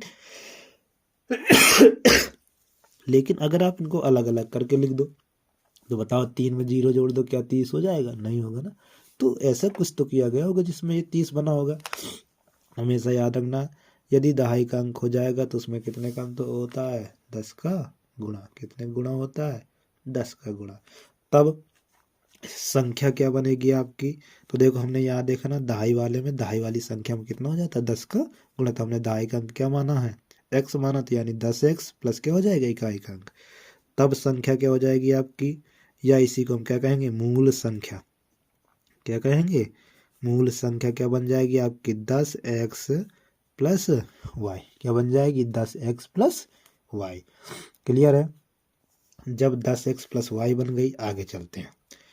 कह रहा है यदि संख्या में, ये 2 अंकों की संख्या में दहाई का अंक इकाई के अंक का 3 गुना। अब ये प्रश्न है, फर्स्ट कंडीशन, प्रथम शर्त क्या कह रहा कि इकाई जो दहाई का अंक है, दहाई का अंक हमारा क्या है? एक्स है, वो इकाई के अंक का 3 गुना। तो बड़ा कौन होगा? इकाई का अंक की दहाई का अंक। कह रहा है दहाई का अंक इकाई के अंक से 3 गुना है, तो दहाई का अंक बड़ा हुआ ना। तो जब दहाई का अंक बड़ा, कितने गुना है? 3 गुना। तो प्रश्न में कह रहा है दहाई का अंक, किसका? दहाई का अंक बड़ा है किसके? इकाई के अंक से। किसके बड़ा है? इकाई के अंक से। तो बेटा दहाई का अंक माना है हमने x, और इकाई के अंक से कितने गुना बड़ा है? 3 गुना। 3 का गुणा इसमें कराओगे ना, ये तो 3 का भाग इसमें कर दें, ये 3 का गुणा इसमें करा लें। x बराबर कितना हो जाएगा? 3y। समीकरण नंबर 1 डाल लेते हैं, आगे बढ़ते हैं। कह रहा यदि संख्या में से 54 घटा दे, यानी जो मूल संख्या ये 10x प्लस वाई में कितना घटा दे? 54, तो अंक पलट जाते। अंक पलट जाते हैं का मतलब है कि इकाई का अंक दहाई बन जाता है, दहाई का अंक क्या बन जाता है? इकाई। तो पहली बात तो अंक पलटने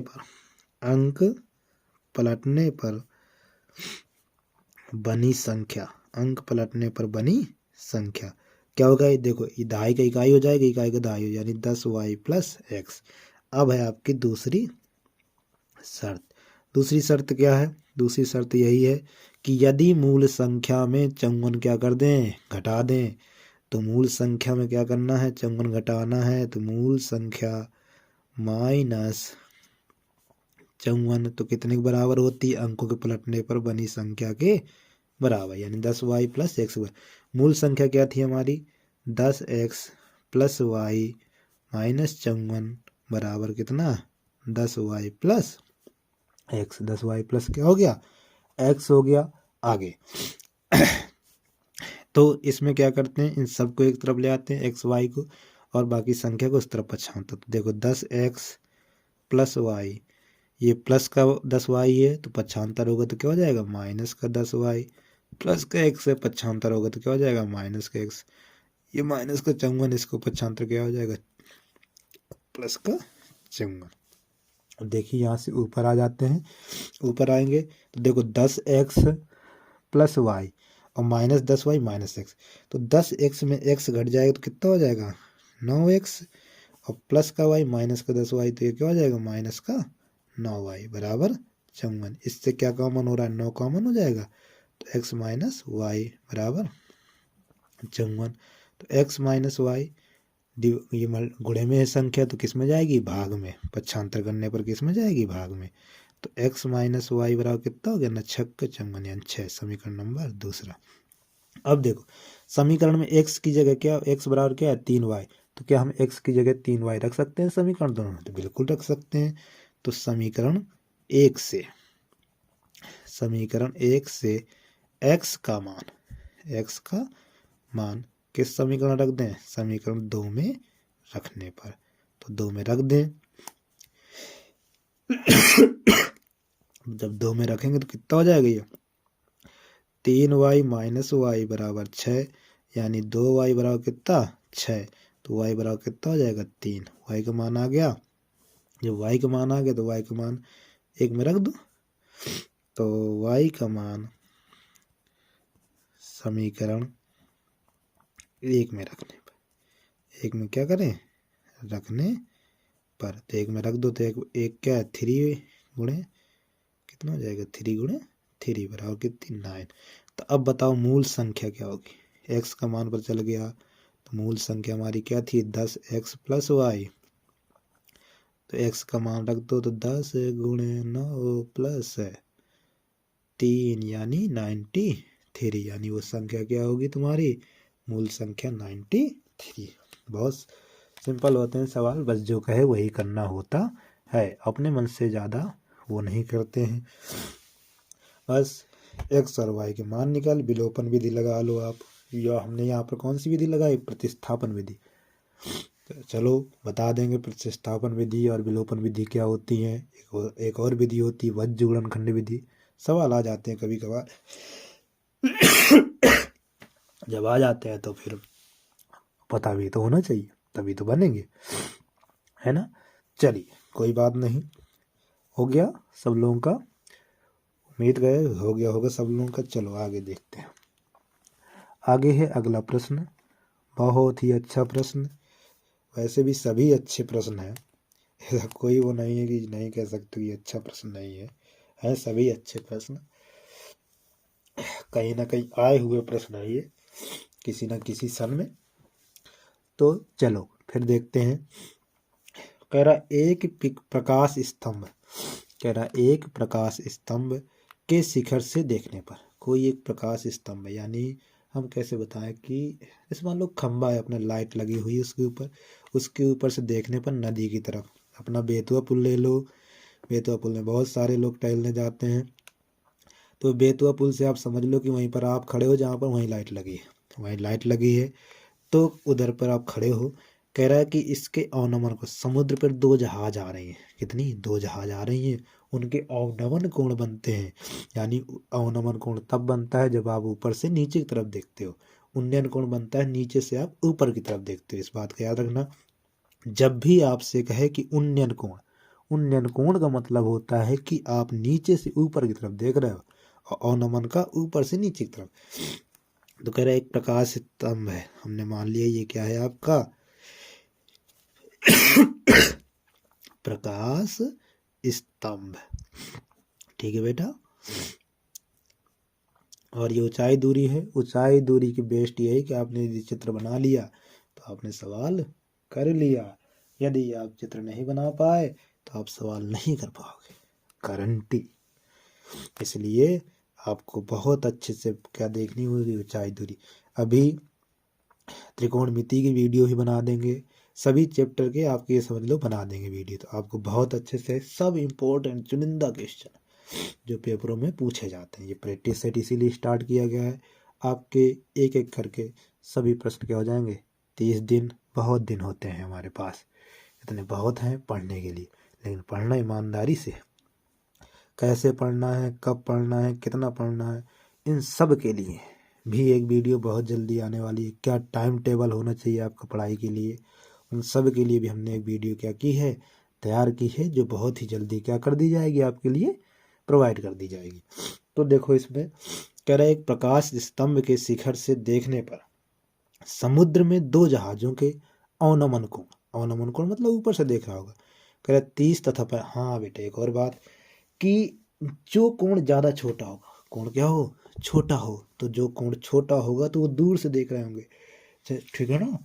जैसे हम अपने ऊपर अपने सामने की तुरंत दीवार देखें जहाँ पर खड़े हैं, तो कितने ऊपर यदि उसको देखना हो तो क्या ऐसे आपको गर्दन आपको अब दिख नहीं रहा है, गर्दन ऐसे टेढ़ी करके देखनी पड़ेगी। यदि आप दूर बैठे हो तो कोण आपका क्या होगा, कम बनेगा। तो कोई 2 जहाजें हैं, जब 2 जहाजें हैं तो हमें नहीं पता वो भी कहाँ पर हैं, ऐसे बना देते। 2 जहाजें हैं, एक का अवनमन कोण कितना है, 30 अंश। जब मान लेते हैं वो यहाँ पर थे कोई एक जहाज, उसका अवनमन कोण कितना था, 30 अंश। ये 30 है तो ये बेटा कितना होगा, 30 अंश है, ठीक है। एक है 45, तो 45 बेटा यहीं से यहीं से बन रहा है, तो यहाँ से कितना, ये कितना हो जाएगा, 45। ये कितना हो गया आपका 45, और ये टोटल पूरा कितना हो जाएगा, ये भी क्या हो जाएगा 45, ठीक। अवनमन कोण प्रकाश स्तंभ हो गया। तो हम मान लेते हैं ये प्रकाश स्तंभ है, इसकी ऊंचाई कितनी है, h मीटर। कितने मीटर मान लेते हैं, h मीटर, जो आपकी इच्छा वो मान सकते। अब देखो कह रहा 30, यदि प्रकाश स्तंभ के एक ही ओर, यानी इस प्रकाश स्तंभ के एक ओर जहाजदार है, जहाज के ठीक पीछे 50 मीटर, एक जहाज दूसरे जहाज के कितने, 50 मीटर की दूरी पर है, यानी ये जहाज और इन दोनों के बीच की दूरी कितनी है, 50 मीटर, यानी ये दोनों कितनी दूरी पर है, 50 मीटर। इनका नामकरण कर देते हैं A B C D, जो भी आपकी इच्छा हो, और इस BC को हम मान लेते हैं क्या, x मीटर। कोई ज़रूरी भी नहीं है, मान भी सकते हो, तो जो माना है वो लिख लेते हैं। माना प्रकाश स्तंभ, प्रकाश स्तंभ की ऊंचाई हमने कितनी मानी है, ऊंचाई AB बराबर h मीटर। AB कितनी हो गई, h मीटर हो गई। माना प्रकाश की स्तंभ की ऊंचाई कितनी हो गई, AB बराबर h मीटर। AB क्लियर हो गई कि AB हमारी इतनी होगी, AB हो गई। और देखो CD कितनी है आपकी, CD हमारी कितनी है, 50 मीटर। ये जहाजों के बीच की दूरी है। और हमने ये BC क्या किया है, माना है, कितनी मानी है, x मीटर। अच्छा यदि आपसे पूछा जाए BD कितनी होगी, तो BD बताओ बेटा कितनी होगी। BD हो जाएगी 50 + x। बोर तो नहीं हो रहा है, बोर हो रहा है तो बता देना, बहुत अच्छी अच्छी कहानी सुनाएंगे हम आप लोगों को, मज़ा आ गया। कि शादी में फूफा बीमार कैसे होते हैं, बीमार नहीं, शादी के फूफा नाराज, शादी में फूफा नाराज हो गए तो बड़ी कष्ट होता है बेटा, याद रखना। फूफा नहीं नाराज हो ना, दुनिया नाराज हो जाए, फूफा और जीजा 2 लोग। तो CD कितनी मानी है, 50 मीटर। BC कितनी माने, x मीटर। तो BD कितनी हो जाएगी, 50 + x। चित्र समझ में आ गया। कह रहा था प्रकाश स्तंभ की ऊंचाई ज्ञात करो। इस प्रकाश स्तंभ से हम देखने पर अवनमन कोण बनते हैं, एक 30 का, तो 30 स्वाभाविक है दूर बन रहा होगा, और एक 45 का तो पास बन रहा होगा। तो करें इन दोनों जहाज़ों के जो बीच की दूरी एक दूसरे के 50 मीटर है। ये जो दूरी कितनी है, 50 मीटर। तो इसको हमने क्या मान लिया, x मान लिया। क्लियर हो गया, जो था मान लिया। अब देखो त्रिभुज लेते हैं पहले, त्रिभुज ABC में,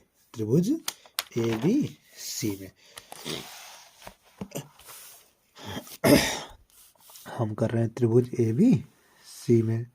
तो त्रिभुज ABC में करते हैं, त्रिभुज ABC में कोण कितना दिया गया था, थीटा बराबर कितना था 45, थीटा कितना था 45। तो हम जानते हैं टेन थीटा बराबर क्या होता है, क्या होता है, लाल बटे का याद है, लंब बटे कर्ण। तो यहाँ पर लंब क्या है ए बी, कर्ण सॉरी लंब बटे आधार, लंब बटे आधार क्या है आपका बी सी, कितना है आपका बी सी। ठीक है, तो टेन थीटा यहाँ 45 तो टेन 45 बराबर ए बी हमने एच मानी थी, बी सी हमने एक्स मानी, तो टेन 45 का मान कितना हो गया ए एक बराबर एक्स या एक्स बराबर कितना एच, समीकरण नंबर 1। यानी जहां पर हमें एक्स मिल जाएगा वहां के रख देंगे एच रख देंगे। इसी प्रकार से त्रिभुज ए बी सी हो गया, तो ए डी बी में थीटा कितना था 30 अंश, तो लंब बटे फिर से आधार, तो टेन 30 बराबर लंब आपका ए बी, आधार कितना हो जाएगा पूरा डी बी, टेन 30 का मान कितना होता है 1/√3। तो ए बी 1/√3 होता है, तो ए बी का मान कितना हो जाएगा एच, और डी बी का मान कितना हो जाएगा 50 प्लस एक्स, कैसे गुणा करा दें, यहाँ भेज दे तो क्या हो जाएगा 50 प्लस एक्स बराबर h√3 हो जाएगा। अब समीकरण से एक से x की जगह हम क्या रख सकते हैं, समीकरण ओनो, देखा नहीं हमें लग रहा, हाँ ये है समीकरण एक से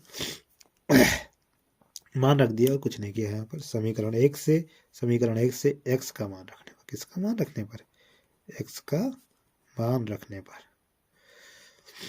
तो देखो जब x का मान रखेंगे, तो जब x का मान रखेंगे तो x का मान कितना है h है ना, कितना है h है, तो रख दिया यहाँ पर, तो क्या हो जाएगा 50 प्लस h बराबर h√3, इस h का पक्षांतर कर दो, तो 50 बराबर h√3 प्लस का है, पक्षांतर करने पर किसका हो गया माइनस का, तो 50 बराबर क्या हो गया 50 बराबर हो गया आपका h कॉमन इसमें √3 माइनस 1, h का मान निकालना है, तो h बराबर क्या हो जाएगा 50/√3 माइनस 1। ठीक है, याद रखना जब भी, चलो जगह नहीं है तो ऊपर आ जाते हैं थोड़ा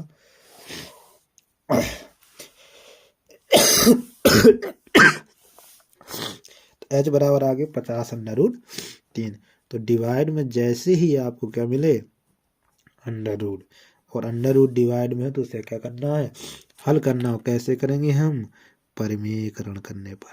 परिमेयकरण क्या होता है, परिमेयकरण होता है कि जो हर में दिया है, परिमेयकरण करने पर जो क्या दिया है हर में दिया है उस हर का, तो h बराबर क्या होता है 50/√3 माइनस 1। परिमेयकरण करने में संख्या वैरिती चिन्ह भर क्या कर दिया जाता है बदल के गुणा करा दिया जाता है, उतने का ही क्या कर देते हैं भाग।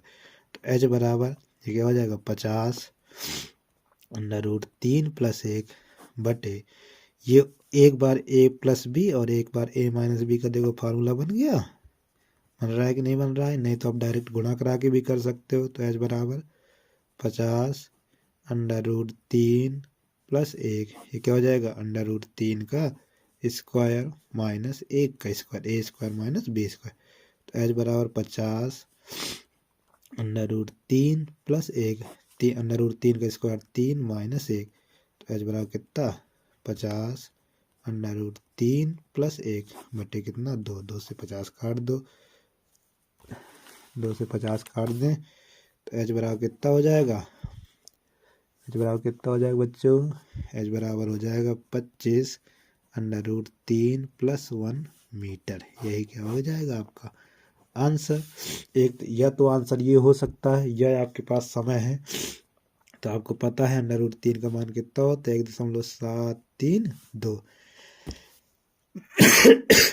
यहाँ पर इसका यूज कर लेना। तो h बराबर 25 और ये क्या हो जाएगा 1.732 माइनस का नहीं प्लस का 1, तो h बराबर ये कितना हो जाएगा 25 गुणे जोड़ देंगे इसको तो 2.732 और हम इसमें गुणा करा लेंगे, तो जब गुणा करा लेंगे तो कितना आ जाएगा, गुणा करा लेना बच्चों 68.5 वो 68.30 मीटर। या तो ये आंसर आप दे सकते हो या आप आंसर ये दे सकते हो। यदि √3 का मान दिए तो ये कर सकते हैं, नहीं दिए तो कोई आवश्यकता नहीं।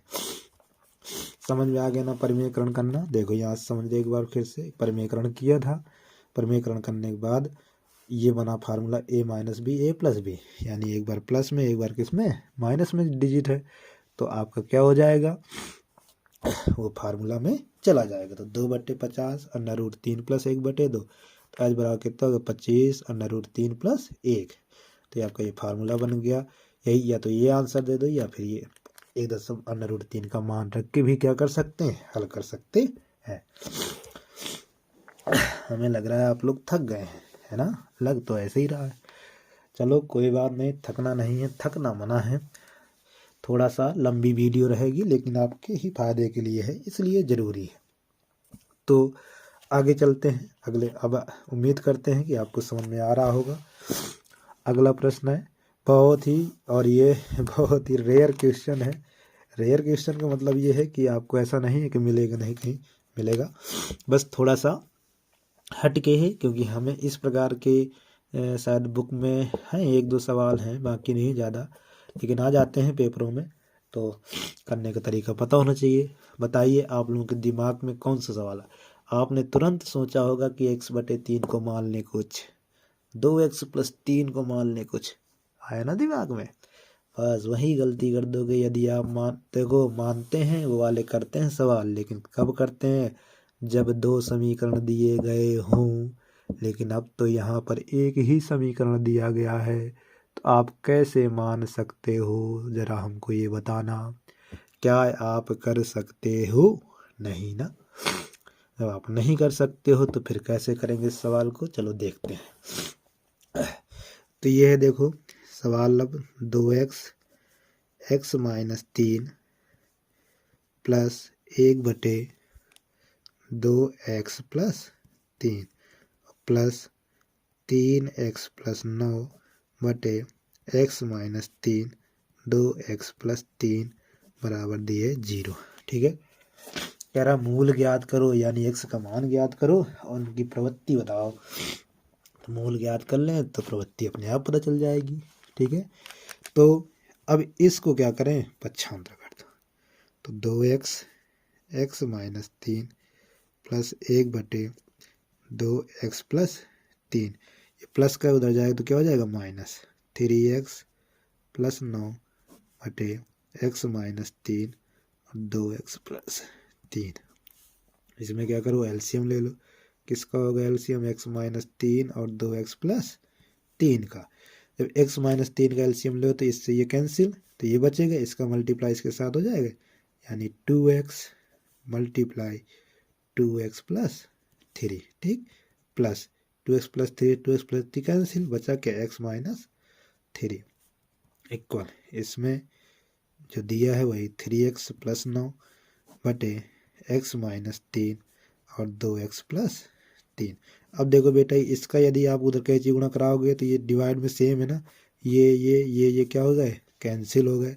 इसका मल्टीप्लाई करा दो, क्या हो जाएगा 4x² प्लस 3 दूनी 6x प्लस x - 3 बराबर ये -3x प्लस का 9। इनको इधर ले आओ तो 4x² plus 6x plus x - 3, ये माइनस में तो किस में हो जाएंगे प्लस में, 3x + 9 बराबर 0। तो 4x², 6x 7 7 3 10, तो 10x और प्लस का 6 बराबर 0। 2 कॉमन हो रहा है, 2 कॉमन निकाल लो, क्या बचेगा 2x² प्लस 5x प्लस 3 बराबर 0।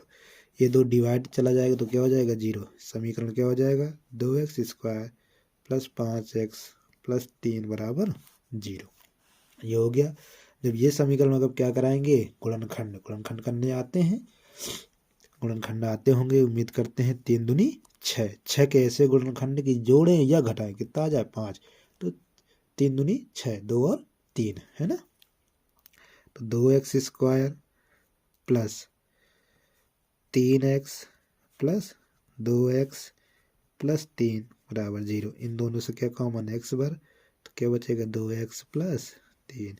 इन दोनों से क्या कॉमन है, 1, तो क्या बचेगा 2x प्लस 3 बराबर 0। क्या हो गया 2x प्लस 3 क्या हो, और ये क्या हो गया x प्लस 1 बराबर 0।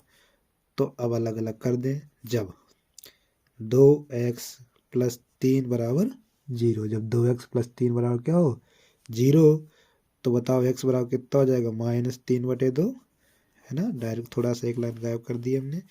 तो जब x प्लस 1 बराबर 0, तो x बराबर कितना हो जाएगा -1। देखो दो मूल आ गए।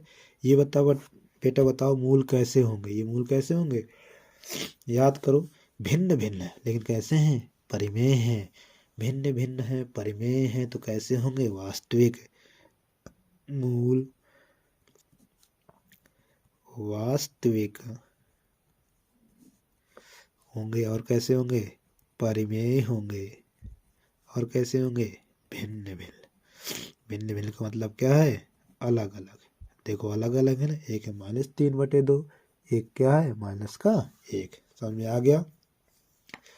चलो 2 क्वेश्चन और हैं बस आज के लिए, फिर कल से कुछ नया करेंगे। कुछ नया क्या मतलब, आगे बढ़ेंगे। तक तो नहीं हो, देख लो हो गया होगा। चलो आगे देखते। कह रहा निम्नलिखित सारणी में 400 निमान लैंपों के जीवन काल का विवरण दिया गया है। लैंपों के जीवन काल की माध्यिका तथा बहुलक ज्ञात कीजिए। क्या ज्ञात करना है, माध्यिका, और क्या ज्ञात करना है, बहुलक। तो जब बेटा माध्यिका ज्ञात करनी होती है तो क्या निकाला जाता है, संचयी बारंबारता। तो ये दिए था, ऐसे हमने लिख लिए इस प्रकार से। तो देखो जीवन काल दिए है आपको कितना, 1500 से 2000, फिर 2000 से 2500, इस प्रकार से करते हुए कहाँ तक चले गए हैं, इस प्रकार से करते हुए चले गए हैं कहाँ तक, आपके 5000 तक। फिर लैंपों की संख्या दी गई है, लैंपों की संख्या मतलब क्या दी गई है, संचयी बार हो। अब हम क्या करेंगे, इसके लिए हमें इसमें क्या निकालना पड़ेगा, हमें इसमें निकालना पड़ेगा बेटा, जब माध्यिका निकालनी होती है तो संचयी बारंबारता। क्या निकालते हैं, संचयी बारंबारता, यानी क्या निकालते हैं हम, CF। क्या निकालते हैं, CF। तो CF निकालते हैं। तो CF कैसे निकाला जाता है, जो बारंबारता होती है वो वही पहले सेम रहती है। तो F कितना रहेगा, 14। फिर इसको और इसको जोड़ा जाता है, तो 14 में 56 जोड़ो कितना हो जाएगा, 70 हो जाएगा। फिर क्या करेंगे, 60 में 70 जोड़े कितना हो जाएगा, 130 हो जाएगा। फिर 130 में क्या करेंगे, 86 जोड़ेंगे, तो जल्दी जल्दी जोड़ो भाई, कितना हो जाएगा, 216। अब 216 में 74 जोड़ लो भाई, कितना हो जाएगा, 274 जोड़ो, 6 4 10, 290 कितना हो जाएगा, 290। 290 में 62 जोड़ो भाई, कितना हो जाएगा, 352। 352 में 48 जोड़ो भाई, कितना हो जाएगा, 400। कितना हो गया, 400। अब बेटा लैंपों की संख्या ही कितनी थी, लैंपों की संख्या ही तो बेटा 4 थी। यही तो आपकी सिग्मा एफ होती है, यही सिग्मा एफ होता है, यही क्या होता है, एन कितना आ गया बेटा, 400। यदि आपने CF गलत सही निकाला है तो पहचान होती है, जो लैंपों की संख्या का योग होगा वही आपका लास्ट में आएगा। समझ गए, वेरी गुड। आगे चलते हैं। एल बराबर कितना था, 400। उसमें दिया भी गया था, तो हमें पता भी था कि इनको जब ऐड करेंगे तो 400 आएगा। संचय बारंबारता निकालते हैं, पहली बारंबारता वैसे लिख देते हैं, फिर इसको और इसको जोड़ते हैं, इसको ऐसे जोड़ते हैं, इस तिरछा करते जोड़ते चले। इसमें इसको जोड़ा तो ये आ गया, इसको इसमें जोड़ेंगे, इसमें इसको जोड़ेंगे, इस प्रकार से जोड़ते हुए अब हम क्या करेंगे, संचय बारंबारता भी निकालनी, बहुलक भी निकालना है, इसलिए थोड़ा सा क्या करेंगे, सॉल्व करेंगे। अब तो जब सॉल्व करेंगे तो सबसे पहली बात तो आती है कि n का मान कितना है। n का मान है आपका 400। तो बेटा n/2 कितना होगा, 400/2, यानी कि 200। कितना हो जाएगा, 200। जब ये 200 हो गया, जब यह 200 हो गया तो अब हमें देखना है कि 200 के सबसे करीब कौन है। तो पहले बारंबारता में, तो 200 के सबसे करीब तुम्हारा क्या दिख रहा है, 86। तो 86, इसको हम क्या मान लेंगे, एफ। और इसी के जस्ट सामने के ऊपर वाला क्या होता है आपका, सी एफ। क्या होता है, सी एफ। क्या होता है बेटा, सी एफ। तो सी एफ भी आ गया। अब माध्यक, माध्यक बराबर फार्मूला क्या होता है, याद है किसी को, माध्यक बराबर, देखो बेटा माध्यक बराबर फार्मूला होता है, माध्यक बराबर फार्मूला होता है एल प्लस एन बटे 2 माइनस सी एफ बटे एफ गुणे एच, गुणे एच। तो एल का मान पता चल गया, एन बटे 2 है, सी एफ पता चल गई, एफ भी पता चल गया, एच नहीं पता और एल नहीं पता। तो एच बेटा होता है वर्ग अंतराल। क्या होता है, वर्ग अंतराल। तो वर्ग अंतराल कैसे निकालते हैं, यानी इनके बीच कितने का अंतर है। तो यही वाला ले ले, तो 3500, 3500 माइनस 3000 कितना हो जाएगा आपका 500। यानी कि एच का मान कितना है 500। एल क्या होता है, एल जो जो बारंबारता हम लेते हैं, जो हम क्या करते हैं, ये जो एफ वाला होता है उसी की निम्न सीमा क्या होती है, निम्न सीमा। तो एल बराबर क्या है, निम्न सीमा। और निम्न सीमा यहाँ पर क्या है 3000। कितनी है 3000। और माध्यिका वाला सवाल जरूर से जरूर आता है, इसमें कोई धोखा नहीं पड़ेगा कि माध्यिका का सवाल ही ना है। तो ऐसा हो नहीं सकता है कि माध्यिका का सवाल ना है। तो माध्यिका का तो बिल्कुल 100% सवाल आने वाला है। माध्यिका है बहुत समांतर माध्य है, कोई 2 सवाल तो आने ही आने वाला। बस अब क्या करना है, इसको हल करना है। चलो हल कर लेते हैं सभी से अच्छे से जल्दी से।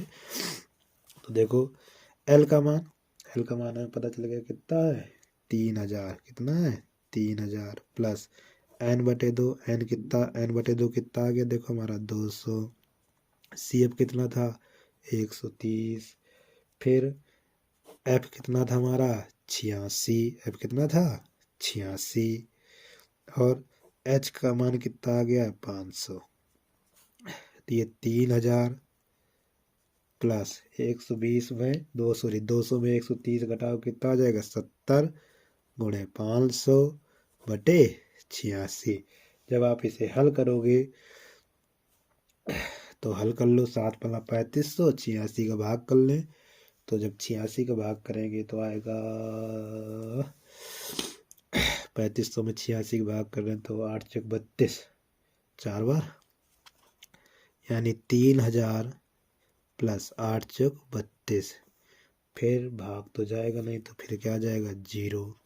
जब 0 आ जाएगा तो बचेगा इतना। फिर क्या करेंगे भाग 6 बार, फिर आपका दशमलव, जब दशमलव लाएंगे 86 गुणे 9 कराएंगे तो 9, और ये लगभग में 8 या 7 जो भी आ रहा हो, इसको क्या कर देंगे ऐड कर देंगे। तो ऐड कर देंगे तो कितना हो जाएगा 3406, 3406.98, यानी माध्यक या माध्यिका कितनी आ गई आपकी 3406.98। आप देख लो, पहचान और होती है जो हमने माना हुआ होता है बीच की संख्या, जो एफ के सामने उन्हीं के बीच का आंसर आएगा वही आपका क्या होगा सही। अन्यथा की स्थिति में क्या हो जाएगा बेटा, गलत हो जाएगा। हमारा कहीं ना कहीं क्या हो रहा होगा, गलत हो रहा होगा। ठीक, अब इसी सवाल में आगे भी कह रहा था, आगे कह रहा था कि बेटा ये तो निकाल ही लोगे, इसके बाद कह रहा था बहुलक भी निकाल देना। क्या कह रहा था, बहुलक भी निकाल देना। तो चलो, इसमें वैसे इतना बड़ा सवाल देना नहीं चाहिए था, लेकिन दे रखा है तो करना तो पड़ेगा ही। तो बहुलक भी निकाल लेते हैं, इसका क्या है हमें निकालने में, है ना। तो चलो करते हैं, बहुलक निकालते हैं इसका। तो इसी में कर देते हैं आगे। तो बहुलक निकालते हैं, चलो बहुलक निकालते हैं। पहली बात तो बहुलक वाला फार्मूला पता होना चाहिए। बहुलक बराबर क्या होता है, L plus F minus F1 बटे 2F,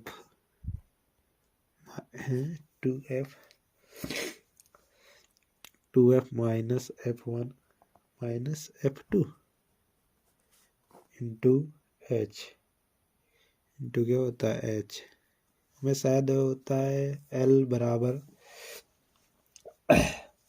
हाँ यही होता है, एफ नॉट दे दिया जाता है, या तो एफ नॉट दे देते हैं या तो हाँ सही है। एल एल बहुलक बराबर होता है L plus F minus F one बटे two F minus F one minus F two. अब देखो एफ वही होता है बहुलक निकालने में जो सबसे ज़्यादा बार हो, तो सबसे ज़्यादा बार क्या है 86, वही क्या होगा एफ। इसके जस्ट ऊपर वाला क्या होता है आपका एफ वन, उसके जस्ट नीचे वाला क्या होता है एफ टू। बुकों में एफ नॉट दिए रहता है तो उससे कोई प्रॉब्लम नहीं, एफ जीरो दिए रहता है वही आपका होता है एफ ही, ठीक है। उसके ऊपर वाला एफ वन, उसके जस्ट नीचे वाला एफ टू। देखो एल हमें पता है ही था, एल कितना था इसमें 3000, एफ हमें पता था कितना था 86, एफ कितना था 86, और एफ वन भी कितना पता चल गया 60, और एफ टू भी कितना है कितना एफ टू 74। एच का मान पता ही, एच का मान कितना था 500, एच का मान कितना था 500, वेरी गुड। अब इसमें रख देते हैं बहुलक वाले में, तो बहुलक बराबर एल का मान 3000 प्लस एफ कितना है 86 माइनस एफ वन कितना है 60 बटे 2f यानी 2 गुणे 2f कितना 86 माइनस एफ वन यानी 60 माइनस एफ टू यानी 74 गुणे कितना 500, कितना 500 दिख रहा है ना, दिख रहा है, बराबर 3000 प्लस 86 में घटा दें हम तो कितना आ जाएगा 6 में 0 गए 6, 8 में 26, इसका गुणा कराओ तो गुणा कराएंगे 6 दूनी 12, 8 दूनी 16, 17, ये माइनस माइनस जुड़ जाएंगे तो कितना हो जाएगा 4 7 6 13, और गुणे में कितना 500, तो ये 3000 प्लस ये हो गया 26 बटे, इसको घटा लेते हैं तो 12 में 4 गए तो 8, 6 में 3 गए 3 गुणे 500। फिर इसको हल कर लें तो हल कर लेते हैं, 13 2 से काटेंगे 13 बार में, ये 19 बार में, तो ये हो गया कितना हो गया 13 19 बार में काटेंगे तो 3000 प्लस 13 से 19 में काट रहे हैं तो ये 13 पचे 6500, 6500 बटे कितना हो गया 19, तो 3000 प्लस 6500 बटे 19, 19 को भाग करो 19 को 36 लेते हैं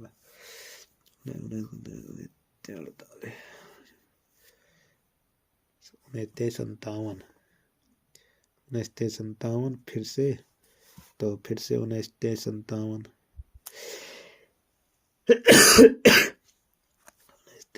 नहीं 4 बजे 0.11 इतना आएगा 342.11, इसको जोड़ दे ऐड कर देंगे तो 33.42.11 कितना आ जाएगा 33.42.11, ये क्या हो गया आपका बहुलक, ये क्या है आपका बहुलक। बहुत बड़ा क्वेश्चन था ये, दो निकालने को दे दिए, बहुलक भी दिया और माध्यिका भी निकालने को दे दी, तो घबराने की कोई बात नहीं है। आप क्या करो, एक ही आएगा, अब आ चुका है तब कुछ कहा भी नहीं जा सकता है, पूछा जा सकता था, मतलब बहुलक भी इसका और माध्यिका भी, तो हमने दोनों बता दिए, बहुलक भी बता दिया और आपको क्या बता दिए माध्यिका। बहुलक निकालने में बहुलक निकालने में संचयी बारंबारता की आवश्यकता नहीं पड़ती है। जब संचयी बारंबारता की आवश्यकता हमें नहीं पड़ती है तो उसकी आवश्यकता नहीं थी, लेकिन जब माध्यिका निकालनी थी हमें तो संचयी बारंबारता क्या करनी पड़ेगी, निकालनी पड़ेगी।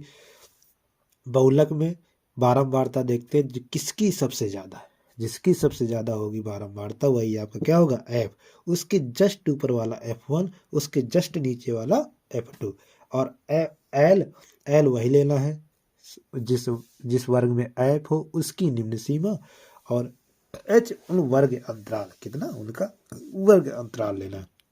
बिल्कुल सिंपल सा, बस हो गया। चलिए एक और लास्ट क्वेश्चन है, बहुत ही सरल छोटा सा, कि आपका मन क्या हो जाए प्रफुल्लित हो जाए, इसलिए दिया गया है, छोटा सा बिल्कुल प्रश्न है। चलिए क्या बात है, बहुत सही, बहुत सही, बहुत सही, बहुत सही। खूब डटे रहे तुम लोग पढ़ाई में, अच्छी बात है। 1 महीने की ही बात है, 1 महीने बाद खूब क्रिकेट खेलना, खूब मौज मस्ती करना, कोई प्रॉब्लम नहीं है ना। सभी लड़कियां कहाँ जाएंगी, अपने मामा के इधर जाएंगी, सभी बच्चे कहाँ जाएंगे, क्रिकेट खेलने, क्योंकि उनको तो क्रिकेट पसंद है, हमें पता है। तो चलिए, वैसे भी आईपीएल शुरू हो जाएगा तो फिर आईपीएल देखेंगे, हम भी देखेंगे, आप भी देखना। तो अगला लास्ट प्रश्न है 20 नंबर, कह रहा द्विघात बहुपद 6x² माइनस 7x के शून्य के ज्ञात करो। शून्य का मतलब होता है x के मान क्या करो, ज्ञात करो। द्विघात समीकरण है तो इसको हम लिख सकते हैं 6x² माइनस 7x माइनस 3 बराबर 0। ठीक है, अब हमें गुणनखंड करना है। गुणनखंड x² का गुणांक क्या है 6 और अचर पद क्या है 3, इनका मल्टीप्लाई 6 गुणे 3 कराएंगे कितना हो जाएगा 36 का 18। जब 18 हो जाएगा तो हमें क्या करना है, जब हमारा 18 हो जाएगा तो हमें करना है कि इस जो 18 और 18 के ऐसे गुणनखंड करने कि जोड़ें या घटाएं कितना मिल जाए 7 मिल जाए। तो सिंपल सा है, 9 दूनी 18 और माइनस का 7 चाहिए इसलिए माइनस का 9 कर दो और प्लस का 2 कर दो। ठीक है, तो 6x² माइनस का 9x प्लस का 2x माइनस 3 बराबर 0। इन दोनों में क्या कॉमन हो जा रहा है 3x कॉमन, तो 3x कॉमन निकाल लिया, तो 3 दूनी 6, 2x माइनस 3 का 9 प्लस 1 कॉमन लिया तो 2x माइनस 3 बराबर 0। क्या हो जाएगा 2x माइनस 3, 3x प्लस 1 बराबर 0। अब क्या करें, अलग अलग बार 0 कर दें कि जब 2x माइनस 3 बराबर 0 होगा तो 2x बराबर कितना आ जाएगा 3, तो x बराबर कितना हो जाएगा 3/2। यह तो एक मान ये हो गया।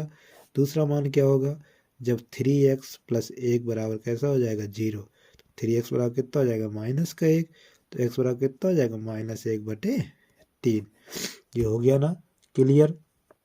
कैसे कि हम अब बताओ इसके मूल कैसे होंगे, मूल होंगे वास्तविक, अलग अलग, परिमेय संख्या भिन्न भिन्न। समझ गए मूल हमें कैसे होंगे। तो यही कह रहा था शून्य ज्ञात करो, यानी उसके क्या करो मूल ज्ञात करो। चलो धन्यवाद स्टूडेंट्स, आप सबने लगातार इतना क्या किया, पढ़ाई की। और हम फिर कल मिलेंगे एक नए वीडियो के साथ, ऐसे ही मोस्ट इम्पोर्टेंट प्रश्नों के साथ। तो धन्यवाद। यदि आपको क्लास अच्छी लगी हो तो वीडियो को लाइक शेयर एंड, आप समझदार हो क्या करना है। तो मिलते हैं अगली कक्षा में, धन्यवाद।